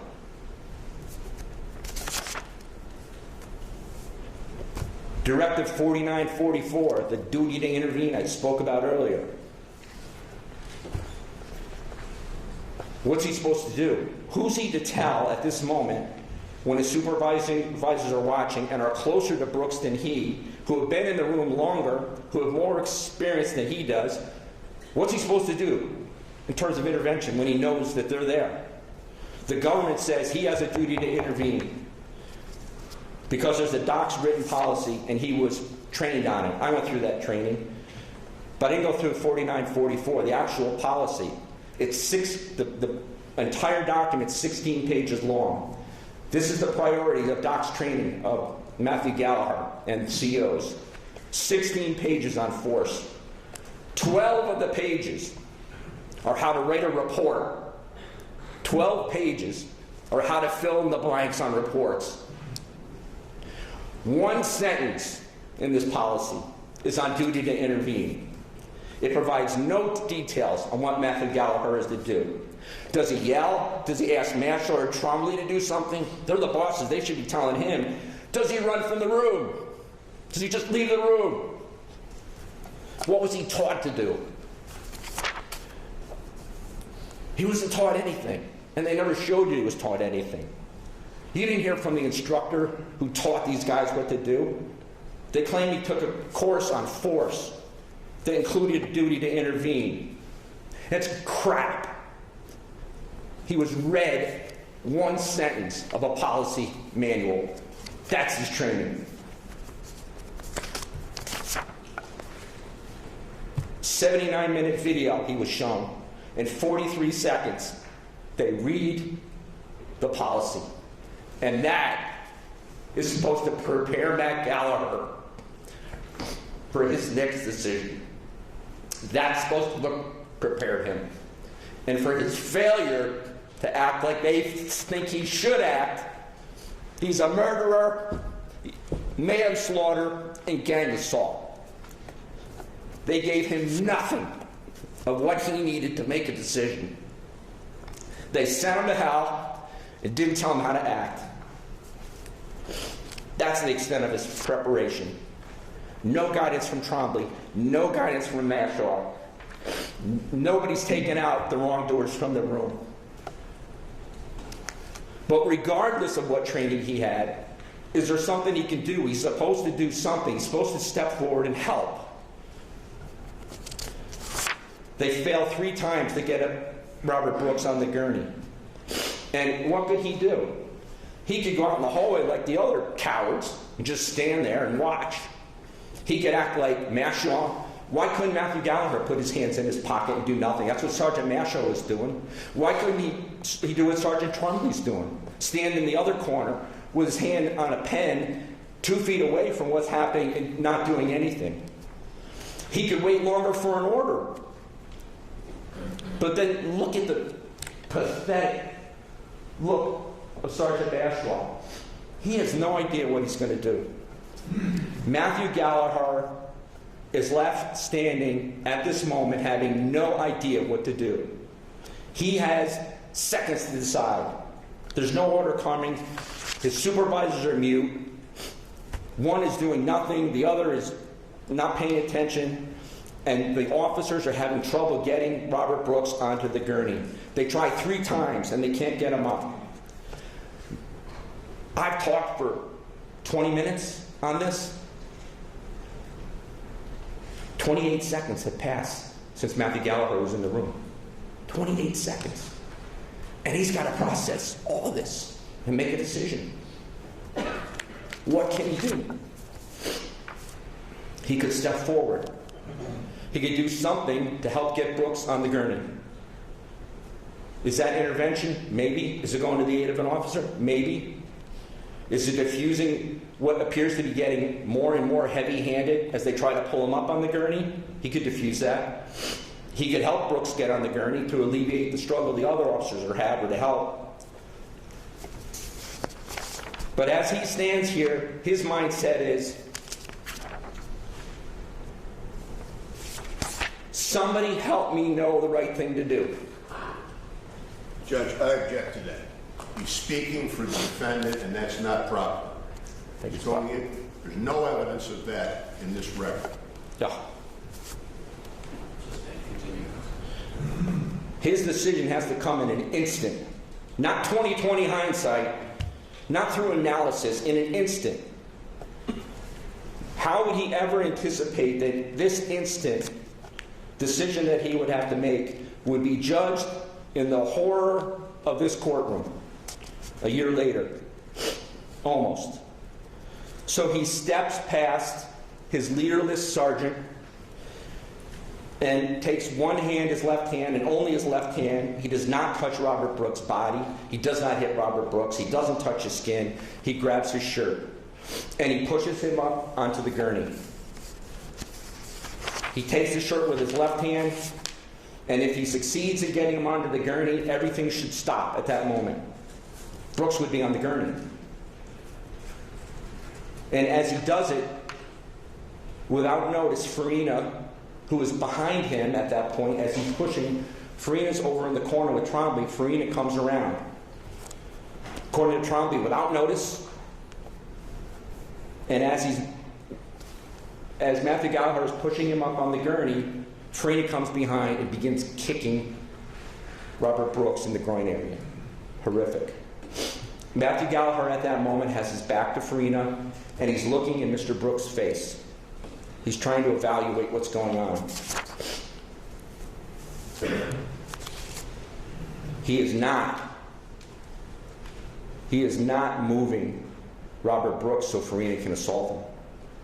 He is trying to move Brooks, Mr. Brooks, so as to end the struggle and the frustration he sees on the officer trying to get Brooks on the gurney.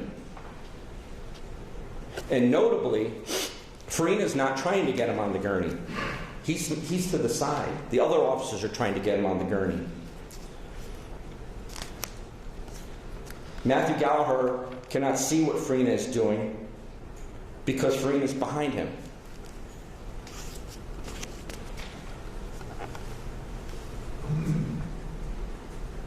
This is Farina kicking.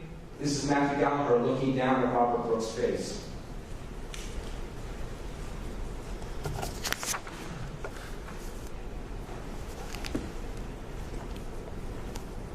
Officer Kingsley then turns his back into Matthew Gallagher, pushing into Matthew Gallagher and moving him out of the way. Here's the entire clip.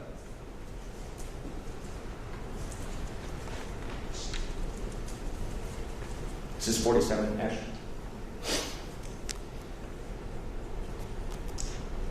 Okay, go back. Right, stop. As he does that, Officer Trombley, who's right here, testified, I told Matthew Gallagher to go get the shackles. So Matthew Gallagher's leaving the room because he was told to get the shackles. Now this is the first order anyone's issued, and it's by Trombley. And he leaves to get the shackles. Matthew Gallagher is gone to get the shackles for 37 seconds. From 9:25:57 to 9:26:32. Play 49, Ash. You can see him leave the room.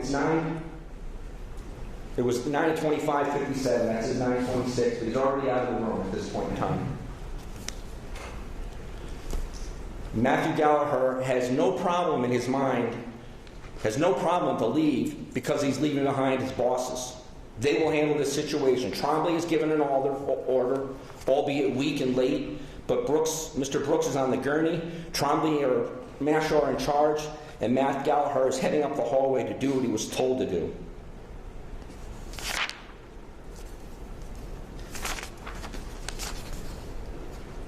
Can you play up 49?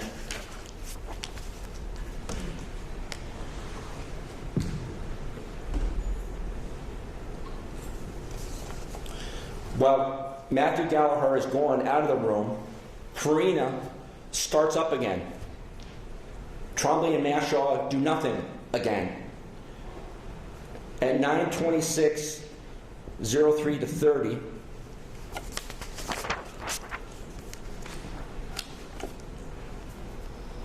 you will see Farina and Walrath again assaulting Brooks.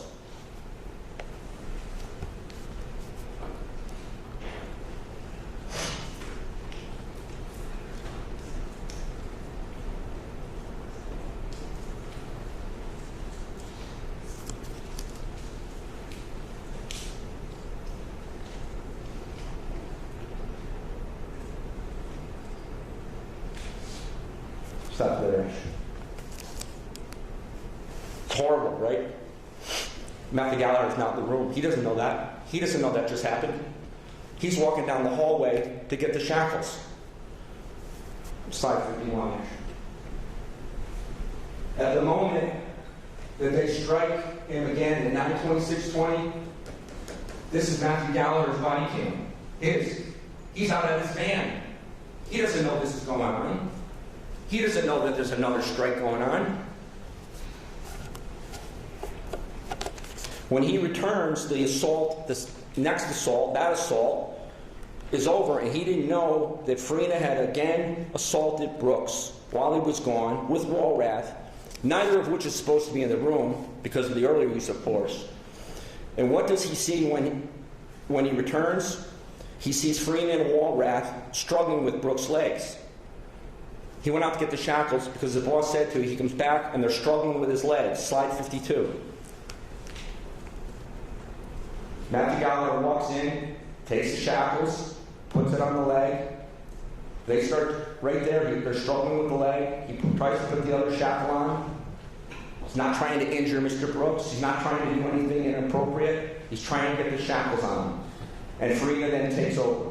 Matthew Gallagher steps back. Did the government prove beyond a reasonable doubt to you that Matthew Gallagher acted with depravity by putting those shackles on after Trombley told him to do? Or that he intended to injure Brooks by putting the shackles on?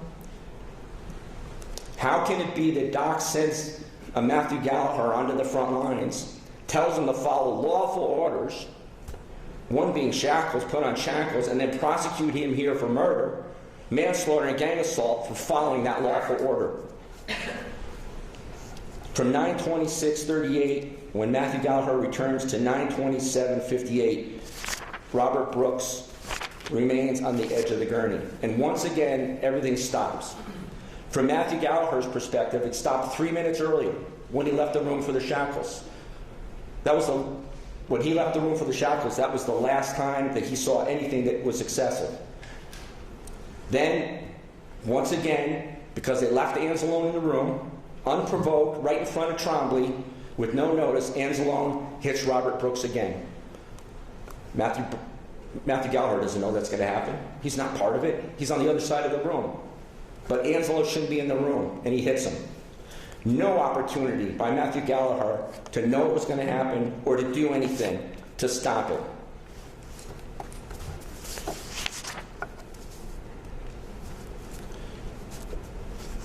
The government also alleges that Matthew Gallagher didn't get medical treatment soon enough for Robert Brooks. Trombley testified that he said out loud that Brooks is to go to the hospital, but must first go to the mat. That's at 9/28/14. Matthew Gallagher has been in the room for 4 minutes, and Trombley says he's going to the hospital.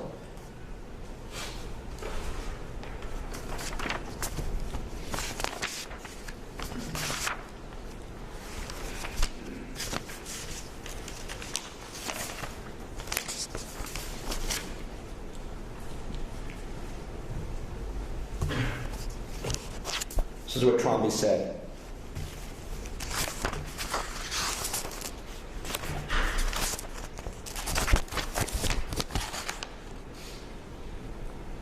Question of him: at any point in time, did you say that out loud that Mr. Brooks was going to have to go for a trip, meaning to go to the hospital? Answer: I figure he was eventually going to have to go back to the hospital. Yes. Question: did you say it out loud? Answer: I do recalling somebody to get a trip set up. You have to get stuff set up for that. Question: which means to begin the medical care process? Yes. And you would expect everyone within earshot to know that now Mr. Brooks is going to get medical care, right? Yes.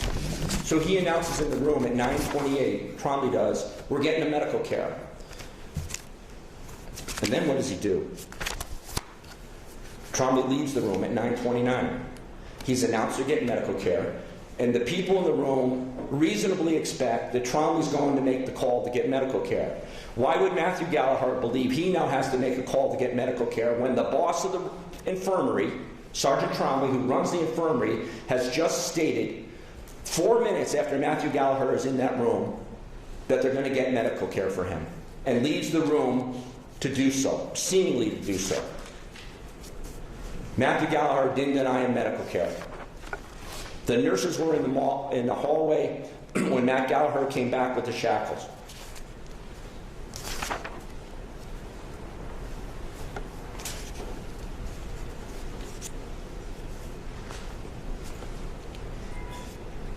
Page 124, Ash. Now both Trump and Kessler also said that he went over to the window to unhook the shackles to get Mr. Brooks ready to be transported for medical care. At 9:31, both nurses are in the doorway to the room. And the medical care is, you haven't seen this, it's somewhat not done by the nurses. I mean, you're going to see two nurses in the room who now take over the medical care, and they don't do anything. Slide 55, actually. That's the nurse. Go back to the nurse. That was the nurse, right there. Right there's the nurse to provide medical care.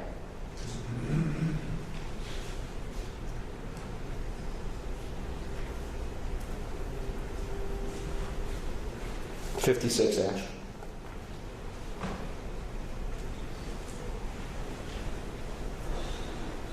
Stop it. That's a nurse. That's a nurse. At 9:33:41. Go ahead.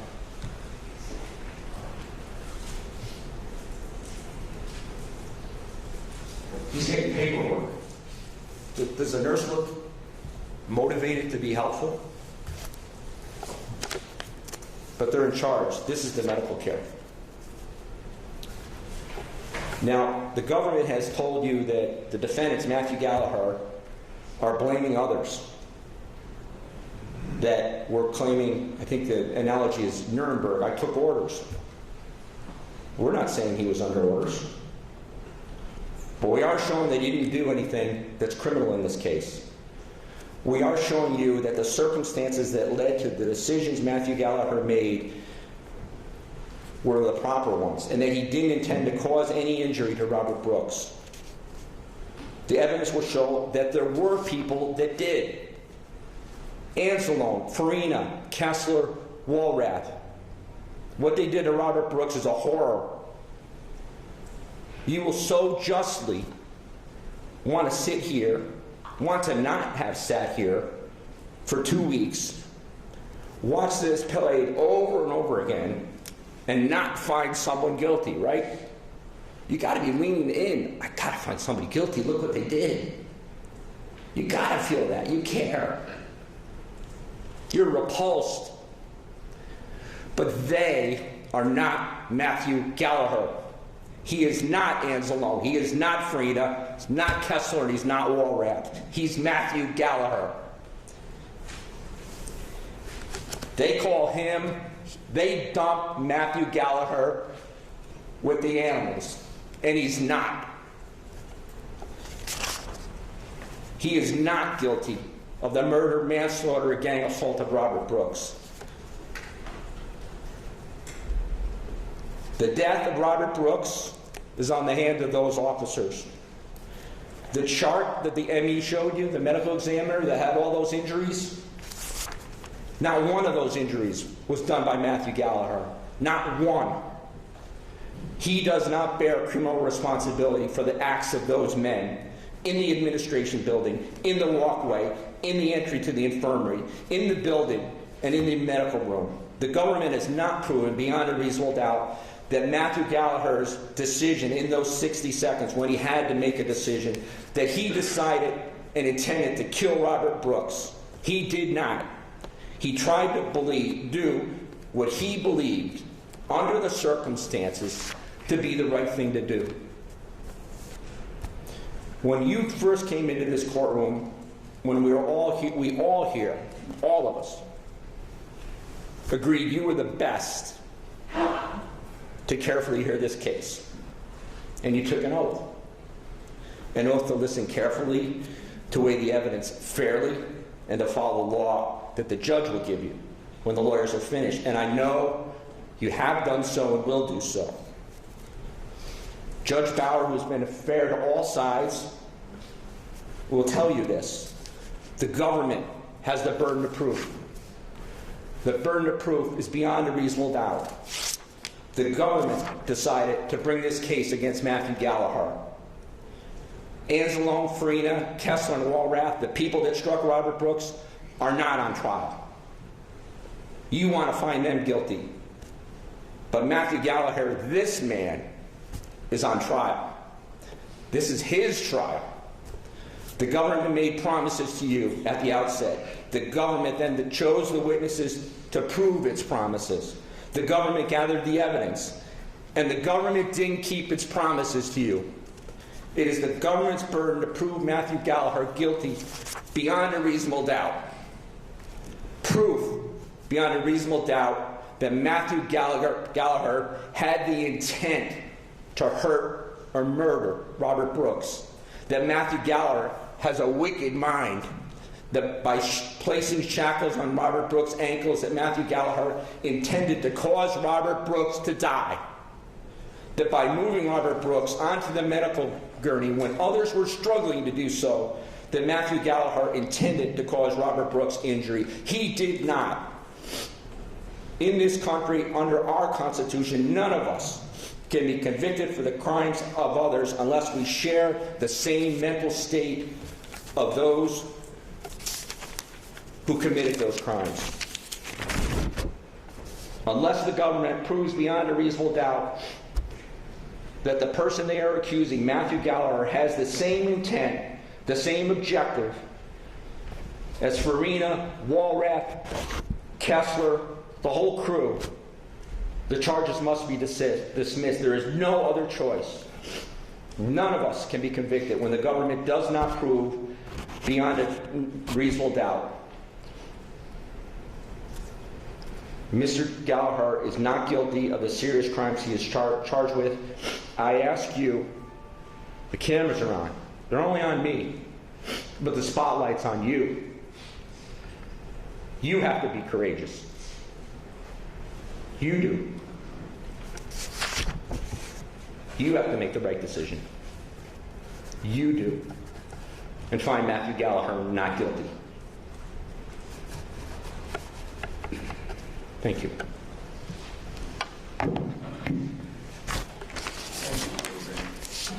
So folks, given the hour now, I think it's best that I give you a lunch break. Remind you of your admonition. You might be tempted to walk out the case because you're a couple of closings. You're only halfway through it. So resist that temptation. Over this lunch break, do not discuss the case with anyone, even among your fellow jurors. Do not rewatch or listen to any accounts of the case in the media, nor conduct any research on your own. Do not view a location that finds let you have occurred. Continue to keep an open mind. If anyone tries to influence you in any way, you must report that to media immediately. Let's say 1:30. Please be back no later. We'll start at 1:30. Enjoy your lunch.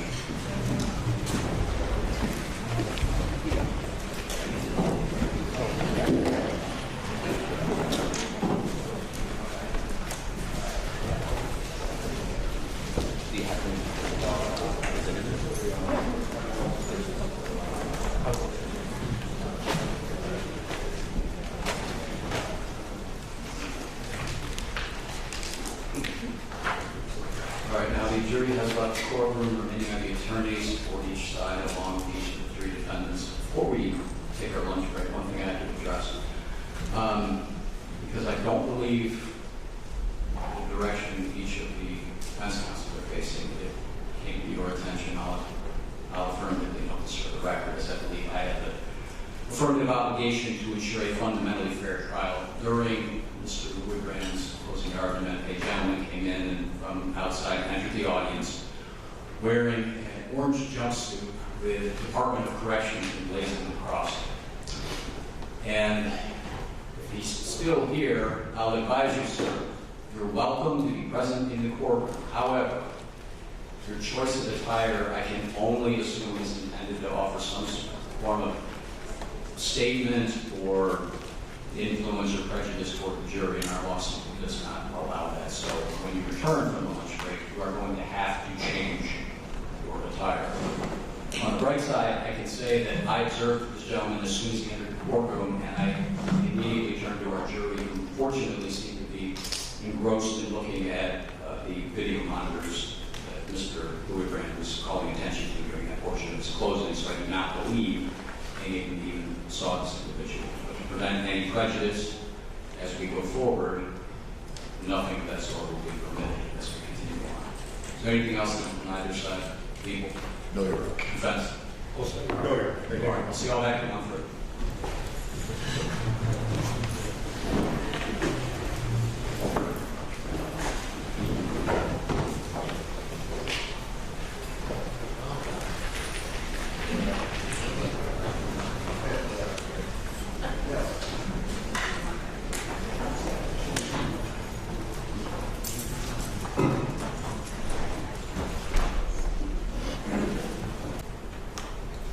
Back, ladies and gentlemen. We'll continue now with closing statements.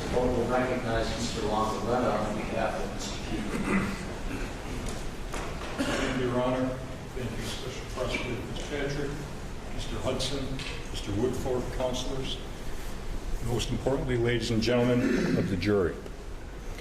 Once again, we want to thank you for your time and attention and your service in this matter. The responsibility that each of you have undertaken is profound. Mr. Longer, please pull the microphone up. Thank you. Okay, I'm sorry, Judge. Thank you. The responsibility you have undertaken is profound, and again, we thank you. We now ask you to hold true to your oaths as jurors and ask you to approach your deliberations with the same care, fairness, and attention you have shown throughout this entire trial. As I stated at the beginning of this case, the prosecution was going to be putting in 4 body-worn cameras, 4 videos that captured the relevant portions of the events of this very, very tragic event. I then stated that we, Mr. Keifer and I and Mr. Curley, were going to use those same videos that the prosecution has offered you to show you that Nick Keifer is not guilty of the crimes he has been charged with. We also alerted you, ladies and gentlemen, that there were many, many people in these videos, and you have now seen that with your own 2 eyes. We ask you to pay very close attention to those videos, and I ask you to look for Nick Keifer. See with your own eyes what Nick Keifer's actions were, if any, and see if Nick is even present when the assaults on Mr. Brooks is taking place in that treatment room. Now, you have all seen the videos multiple times, and I personally have observed each and every one of you looking very, very closely at those videos and paying very close attention to them, and again, we thank you for that. We are now asking you to carefully deliberate on this matter. And remember, if you deem it necessary to view those videos again, simply send out a note to the judge.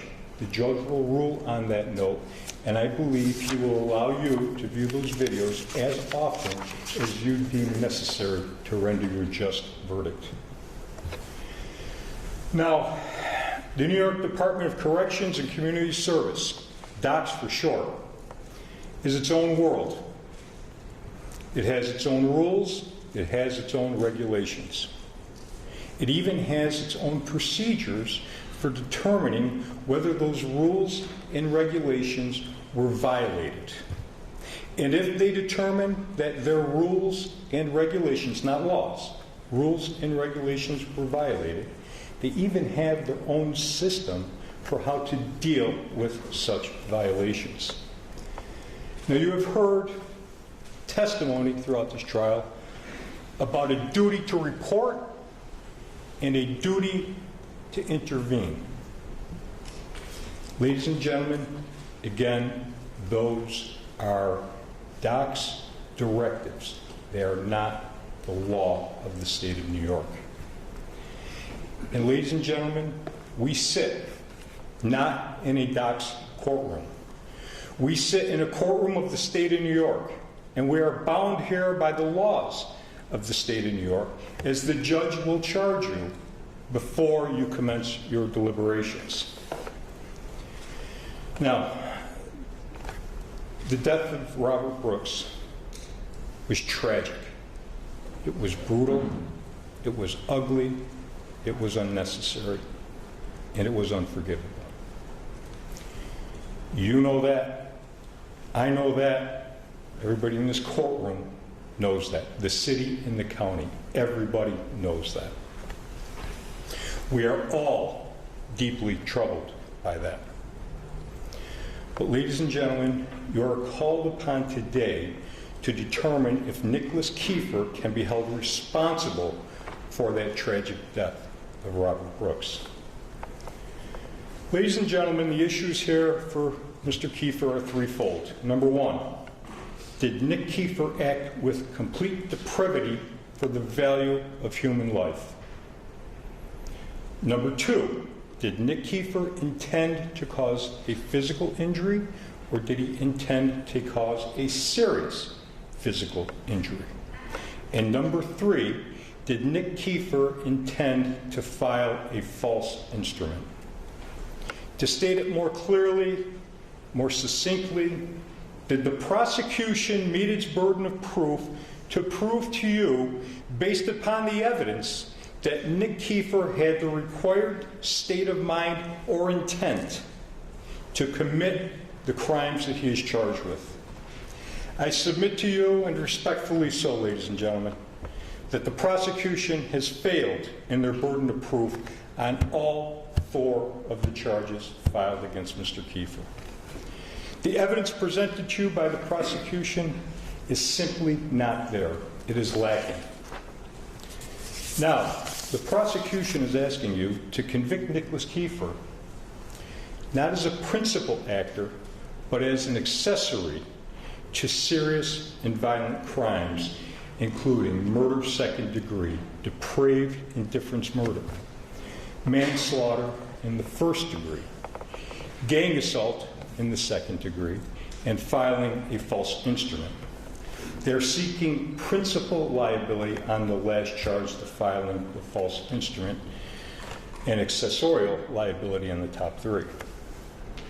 Ladies and gentlemen, the law requires you in your determination to look beyond emotion, to look beyond the tragedy.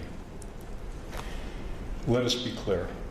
Under New York law, the mere presence at the scene, even with knowledge that a crime is taking place, or mere association with those who commit a crime, does not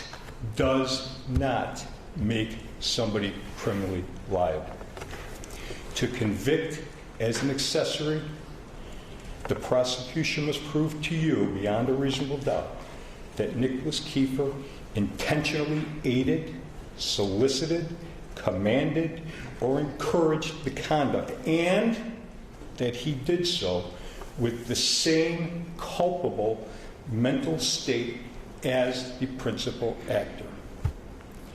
Now, let me have a moment to discuss the charges with you.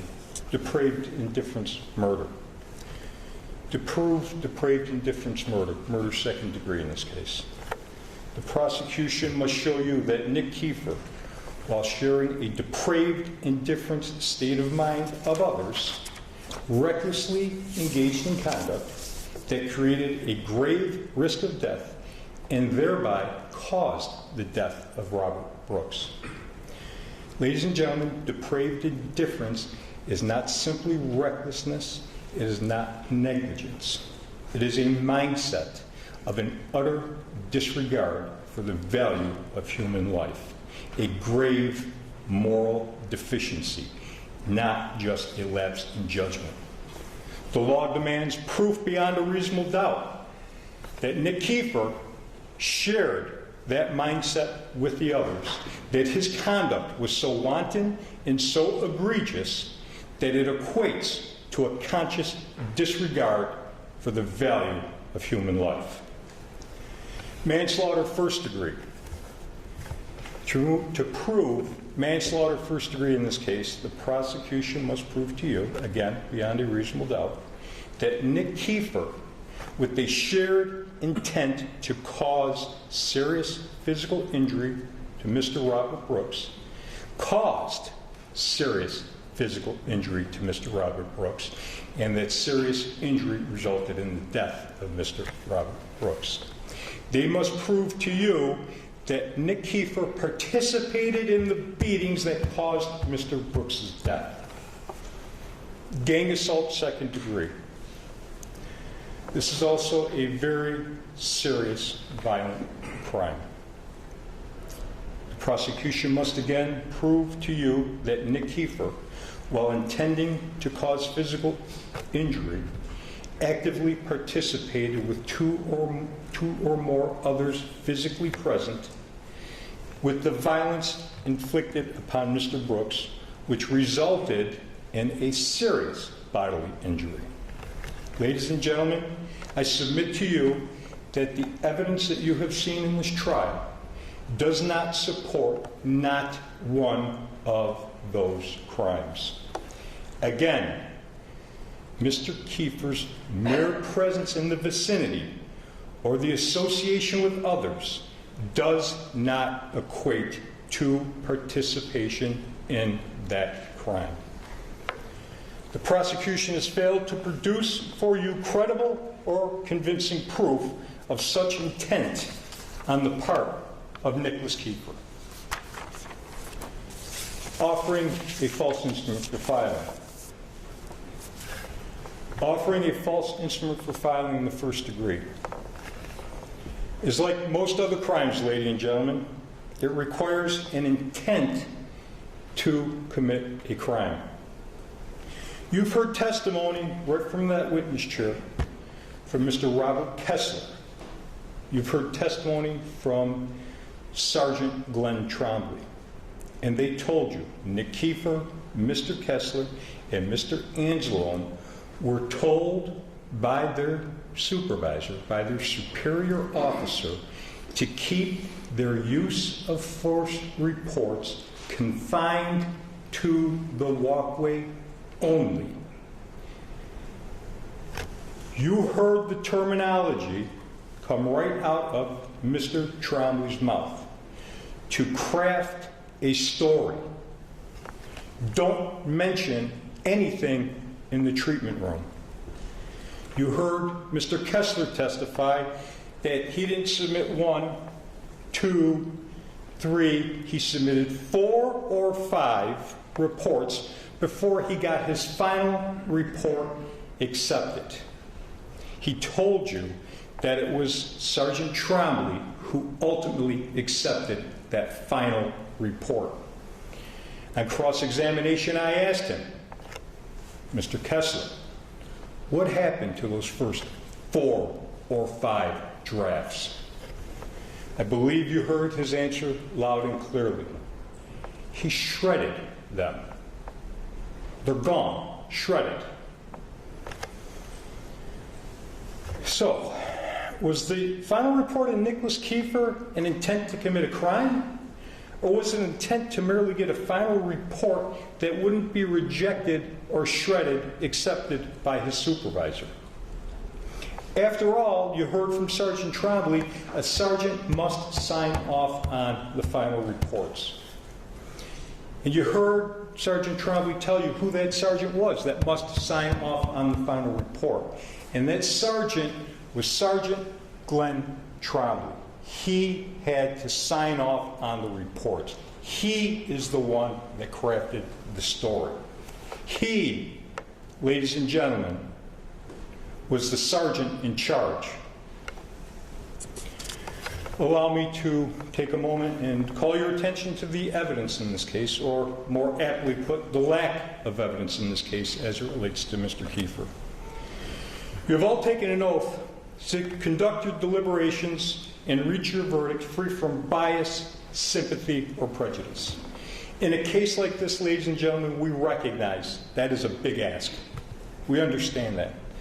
But let's walk through the events before Mr. Brooks was taken into that infirmary treatment room at the Marcy Correction Facility.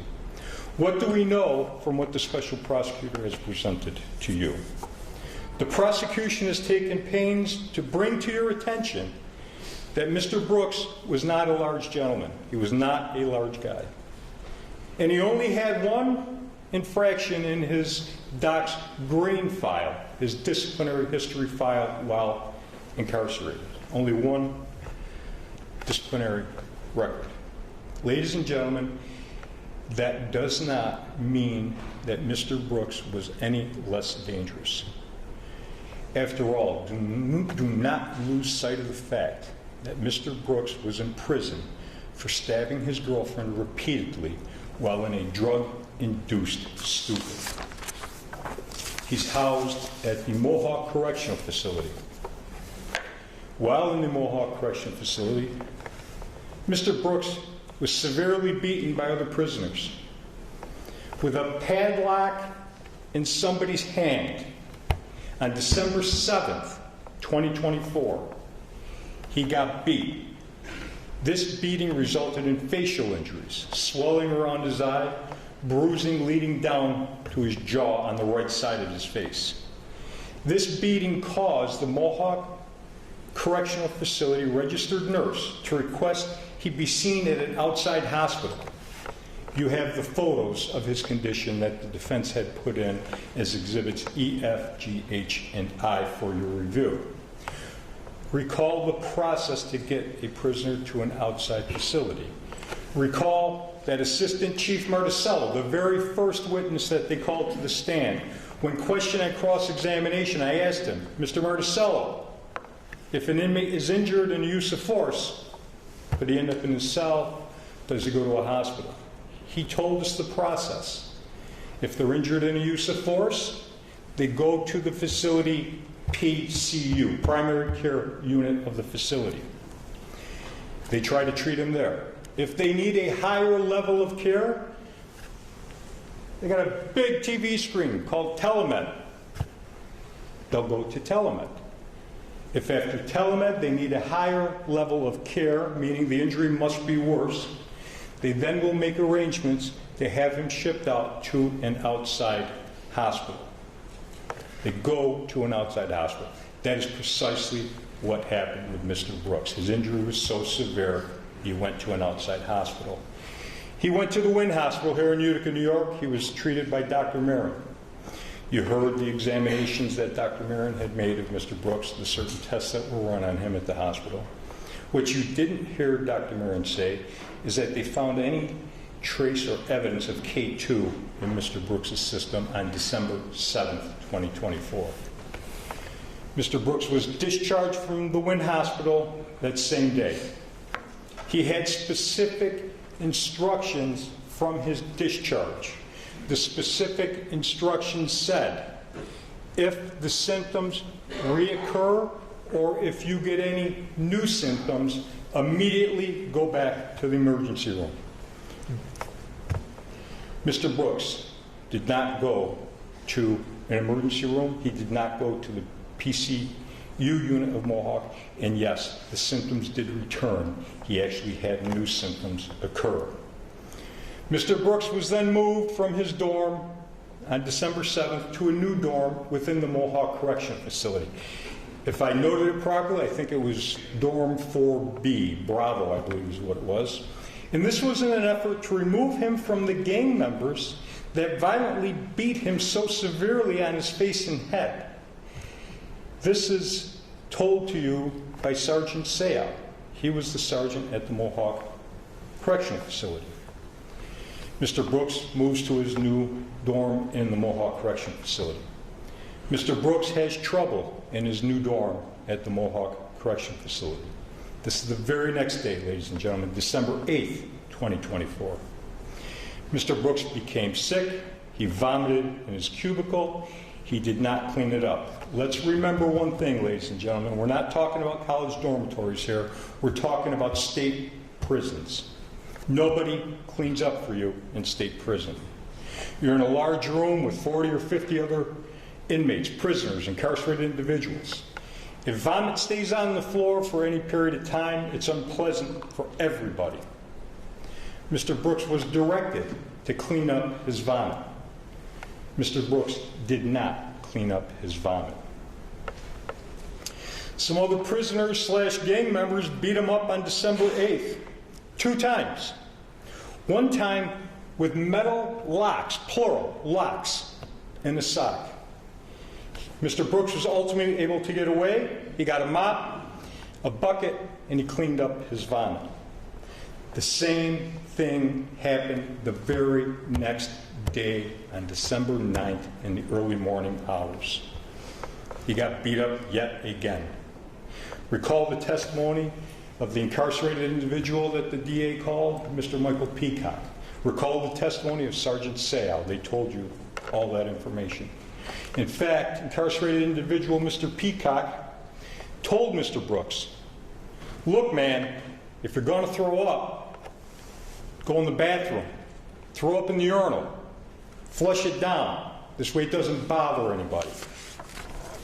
Ladies and gentlemen, if Mr. Brooks could get to the bathroom to smoke cigarettes, he wasn't too sick to go there when he felt nauseated. If he was sick, Why did he not get a sick pass? Go to the facility's primary care unit. You heard Nurse Jennings tell you what the process was. If an incarcerated individual did not feel well, he could ask to get, I think she used the term sick slip, get a sick slip. Can then walk over to the PCU unit. He will be seen, he will be treated. Maybe they would have even given him something to settle his stomach, to resolve the nausea. How sick was Mr. Brooks and why was he sick? Well, he wasn't too sick to smoke cigarettes in the bathroom with Mr. Peacock. We heard that from Mr. Peacock. He wasn't too sick to be using K2. Maybe he didn't want the nurses in the PCU unit to know he had K2. How much K2 does it take to make a guy indifferent to lying in his own vomit? Recall that Mr. Brooks thought that he was getting on a plane to go to Puerto Rico. Mr. Brooks was found with a lock in one pocket and a sock in another pocket, which, according to Sergeant Sayal, could be turned into a weapon within moments in a prison setting. Officer Sayal then said he had to do the investigation into the assault of Mr. Brooks, and his investigation indicated that Mr. Brooks was in trouble with other inmates or a group of inmates for some drugs that Mr. Brooks was holding for them, or that Mr. Brooks lost, or perhaps that Mr. Brooks had used. Mr. Sayal also requested a mental health examination for Mr. Brooks due to the grandiose ideas he had and the nonsensical statements he was making. So we know that Mr. Brooks was a problem at Mohawk. Ladies and gentlemen, if you're part of a large organization, as large as DOCS, and you have a person who is a problem, what do? The answer is very easy. You make him somebody else's problem. You pack him up, you ship him down the road, and you send him over to Marcy. And that's what they did with Mr. Brooks. He went to Marcy. He arrives at Marcy about 9 o'clock, 9:07 at night. And you heard from Mr. Kessler. Marcy never does their job. Mr. Kessler was a little more descriptive than I'm being. They're supposed to bring the prisoners coming into the facility all the way down to the infirmary, the draft area. They didn't. Marcy then contacts Mr. Kessler. They call him up, say, Mr. Kessler, come up to the administration building. We got an in-draft, you got to get him. Mr. Kessler is a half an hour away from ending his shift. He's irritated. He's tagging dumpsters, which is part of his responsibilities, but he goes to get the in-draft. Mr. Kessler meets my client, Mr. Keifer, and Mr. Anslone up at the administration building. They get to the lobby of the administration building. There's no Mr. Brooks. Why not? Don't know. You might think that Mr. Brooks would have been grateful for this transfer. He's going to Marcy. He's going to get away from these inmates, these gang of people that are beating him up while at Mohawk. After all, the prosecution has showed you how he was beaten by his dorm mates at Mohawk for 3 consecutive days. Maybe Marcy could be a fresh start for Mr. Brooks. Well, it wasn't a good start for Mr. Brooks. Mr. Brooks is refusing to get out of the van. He's being non-compliant with a lawful directive to get out of the van. So Kessler goes out with Mr. Keifer and Mr. Anslow, and Kessler starts to talk to Mr. Brooks. What does Mr. Brooks do? He stares straight ahead, doesn't even acknowledge Mr. Kessler. He ignores him. Mr. Kessler talks to him again, and eventually is able to convince Mr. Brooks to exit the van. Was Mr. Kessler obligated to do that? No. Could Mr. Kessler have just pulled him out of the van? Sure. Trying to get compliance and start out on the proper foot with an incarcerated individual. As soon as they get a look at Mr. Brooks outside of the van, they can tell he's coming to Marcy because he's obviously had problems at Mohawk. His eye is discolored and swollen. He's got blood in his nostril of his nose. And you heard Sergeant Sayal tell you, a dude doesn't hit another dude for no reason. Once out of the van, ladies and gentlemen, Officer Kessler gives Mr. Brooks another lawful directive. He tells him to carry his in-draft bags. Again, Mr. Brooks refuses and is non-compliant. Again, Officer Kessler negotiates with Mr. Brooks. I'll tell you what, I'm going to carry the heavier bag, you carry the lighter bag, let's get into the administration building. Does Mr. Kessler have to do that? Absolutely not. Again, to gain compliance. Good for Marcy. They ultimately get into the administration lobby. Mr. Brooks, again, refuses to carry his own property bag any further. He states, I'm not going to carry the effing bag. He was more descriptive than I. For the third time while at Marcy, Mr. Brooks is non-compliant. He is not following a lawful directive. Again, Mr. Kessler, trying to be reasonable with Mr. Brooks, tells him, look, if you don't pick up your property and you don't carry it, you're not going to have your personal property. Mr. Brooks, again, refuses. He says, F it, I don't want it. Did Mr. Kessler have to try to convince Mr. Brooks to carry his property? No. So again, good for Mr. Kessler. Later, on the walkway, you saw the video, you see that neither Mr. Brooks nor Mr. Kessler is carrying a property bag, so apparently that did not work out, and Mr. Brooks remained non-compliant with lawful directives given to him. They go into the Sally Port within the administration building. They ID Mr. Brooks per policy. They exit the Sally Port. They now enter into the area we've been calling the breezeway. Mr. Kessler tells the Mohawk correctional officer, the transport officer, remove the leg restraints, remove the handcuffs, remove the waist belt. The Mohawk corrections officer removes all three. Mr. Brooks is now unrestrained per Mr. Kessler. Mr. Kessler then gives Mr. Brooks another very simple, safety-based directive. Put your hands deep into your pockets. Very simple. Again, Mr. Brooks does not comply. Mr. Kessler told you at that time, C.O. Walrath runs into this breezeway, puts Mr. Brooks up against the wall, and puts him into what's been described as a UFC headlock, and he starts yanking with great force on his throat.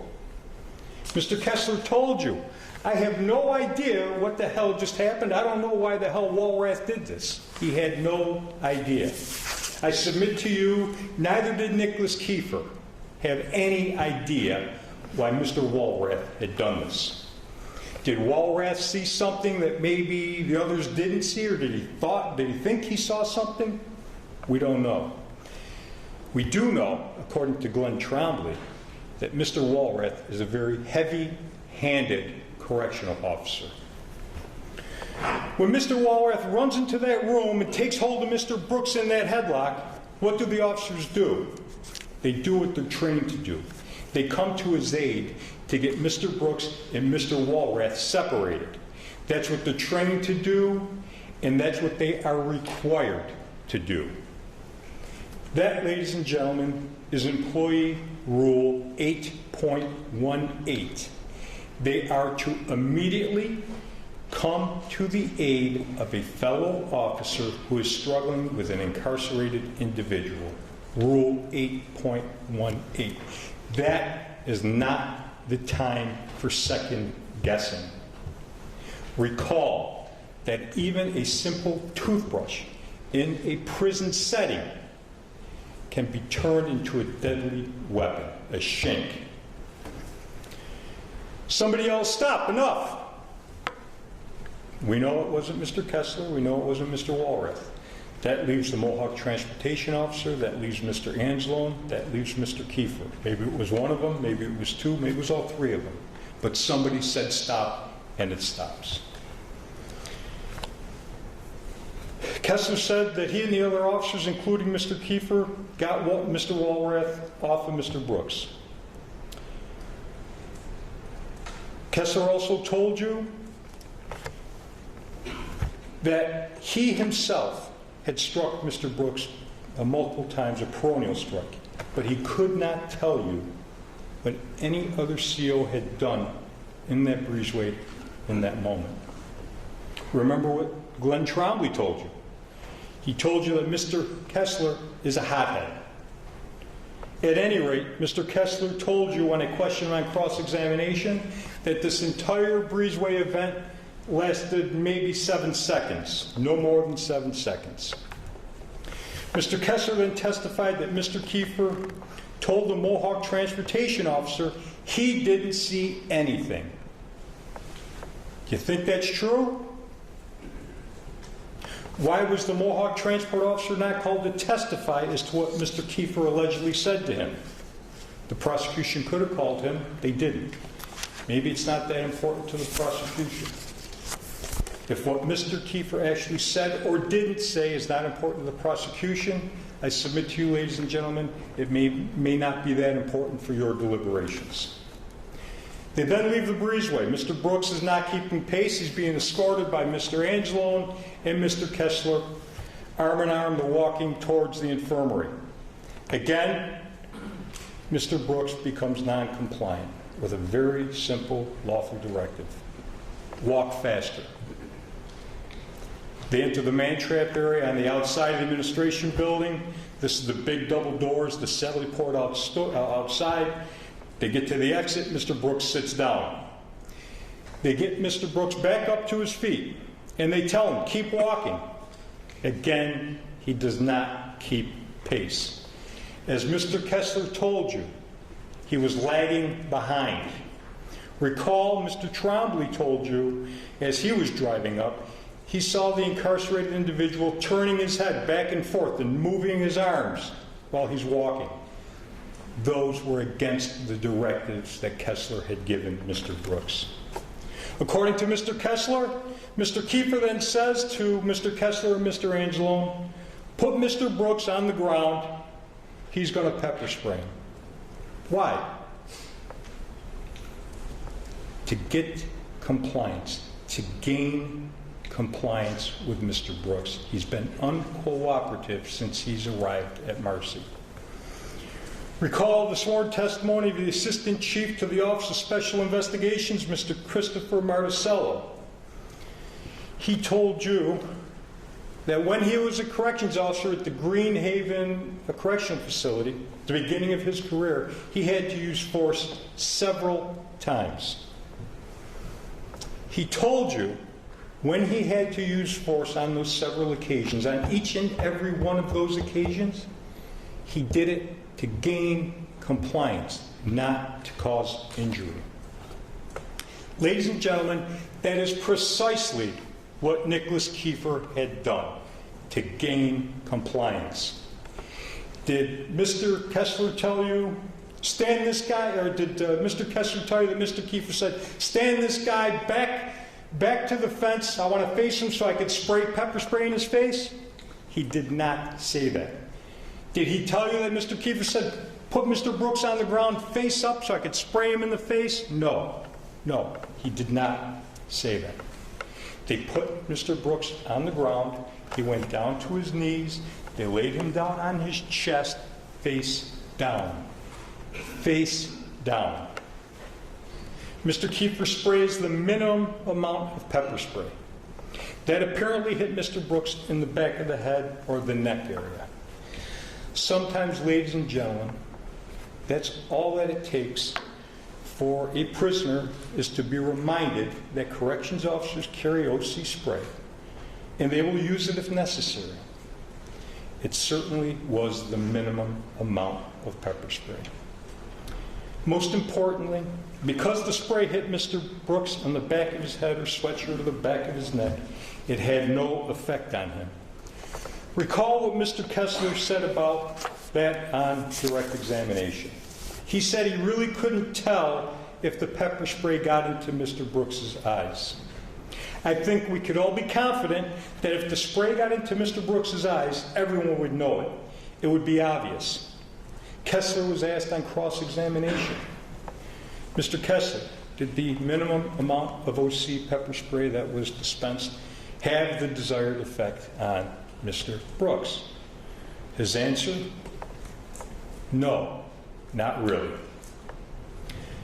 You heard Glenn Trombley yesterday. He kind of vacillates on the issue. He said on his direct testimony that it was sprayed and they were coughing a little bit. Then on cross-examination, he agreed he did not see any effects of the pepper spray on Mr. Brooks. There was no orange residue, there was no tears, there was no mucus from his nose. He stated that he thought the pepper spray hit Mr. Brooks in the back of his head or the neck. He also told you, ladies and gentlemen, that pepper spray usually does not cause an injury, and that Docs prefers pepper spray over physical force. He said it was the first line of defense. Glenn Trombley also told you on cross-examination yesterday that he has never seen Nick Keifer get mad. Never seen Nick Keifer get mad. And he said, and I quote, "For Nick Keifer to use pepper spray, something must have happened." For Nick Keifer to use pepper spray, something must have happened. You have all seen the videos. You have all seen Mr. Brooks on the videos. Did you see them have to decontaminate Mr. Brooks? No. No, you did not. You heard the good doctor, Dr. Merkelova, who did the autopsy. She did not even make a note of any pepper spray being on the exterior of Mr. Brooks's body. The pepper spray, ladies and gentlemen, had no effect on Mr. Brooks at all. His eyes were open, you see that on the video. There was no drooling, you see that on the video.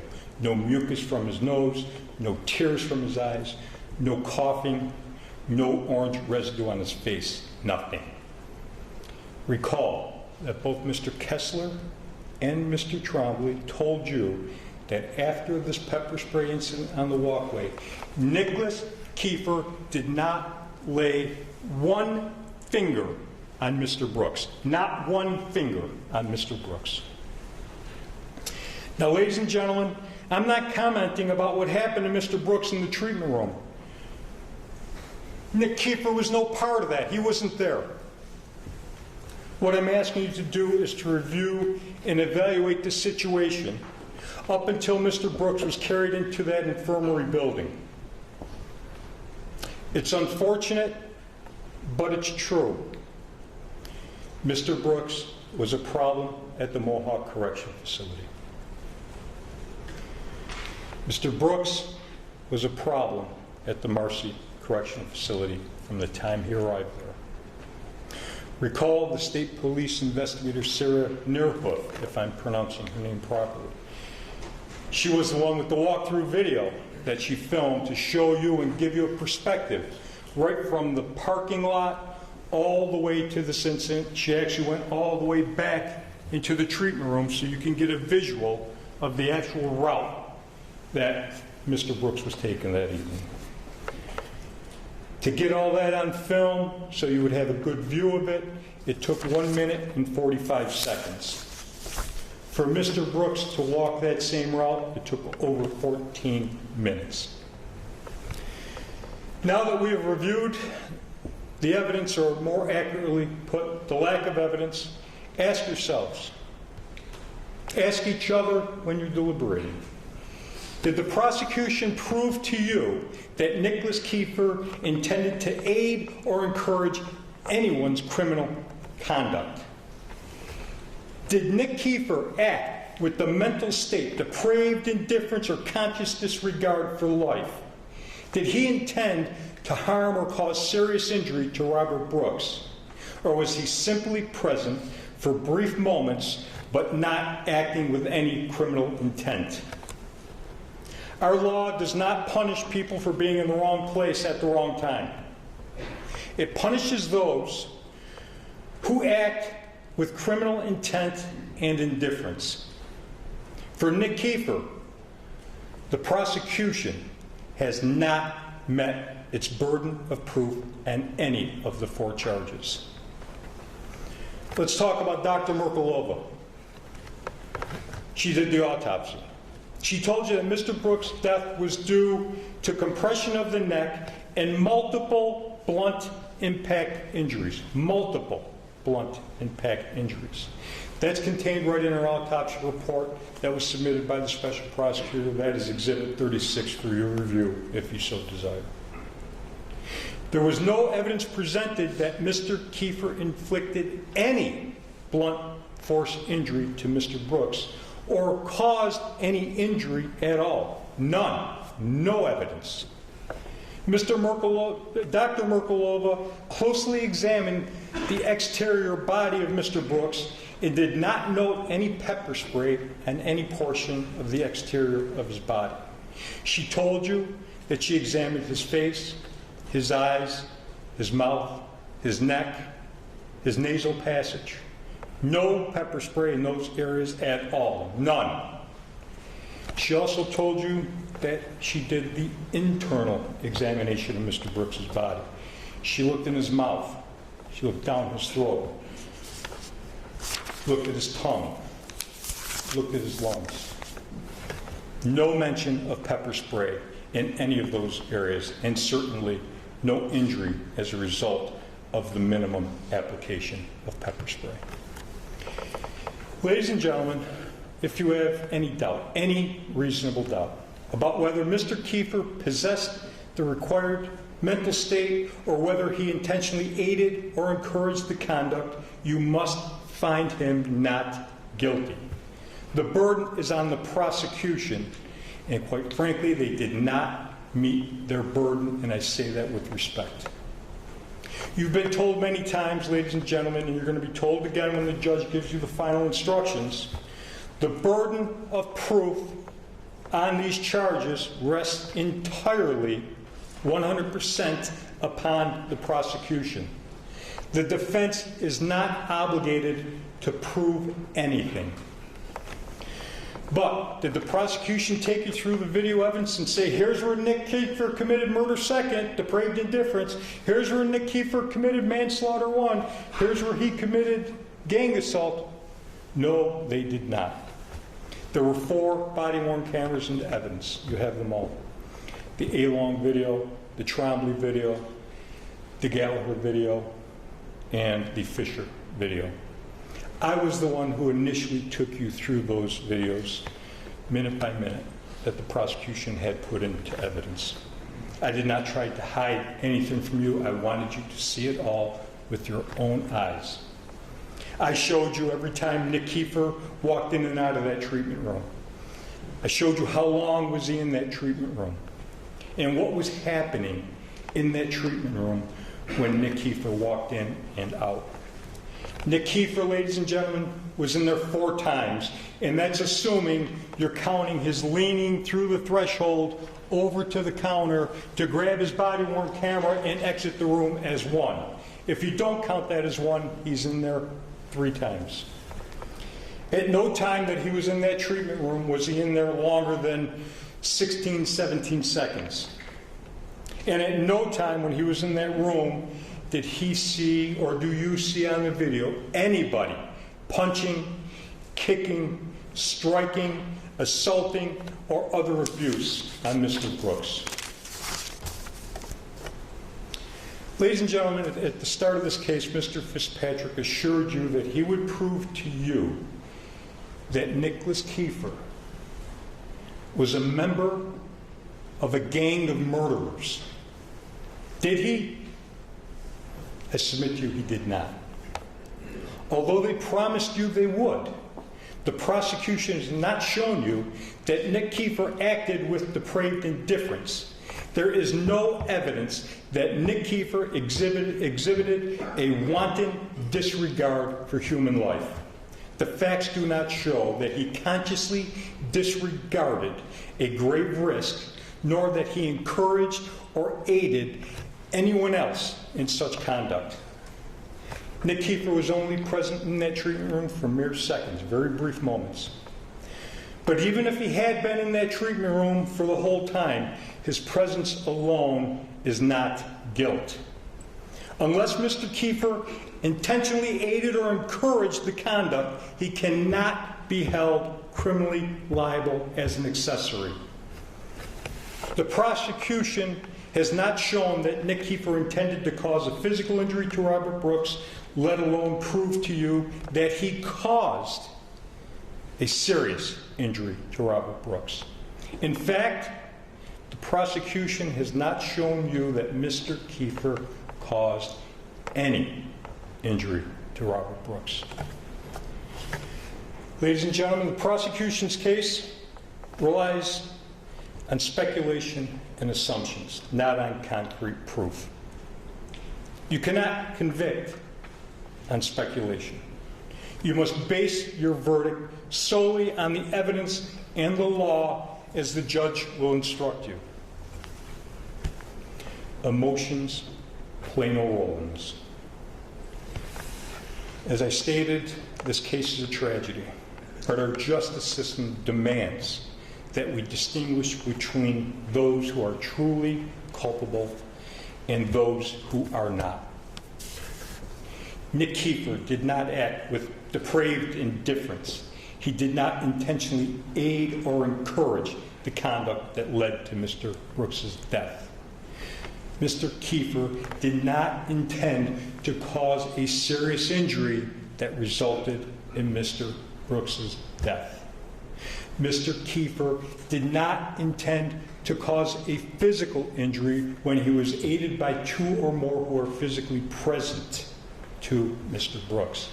And he did not intend to file a false statement. Ladies and gentlemen, the evidence does not support the prosecution's theory on all four of these charges. I ask you to return a verdict of not guilty on behalf of Mr. Keifer. The prosecution's strategy in this case seems to have been charge them all and let the jury figure it out. You, the jury, let you guys figure it out. Well, ladies and gentlemen, on behalf of Nicholas Keifer, I think you have figured it out. Nick Keifer is not guilty of the crimes charged against him. Please tell that to this court. Please tell that to this community. Return a verdict of not guilty on behalf of Nicholas Keifer. We once again thank you for your time and attention in this matter. Thank you very much.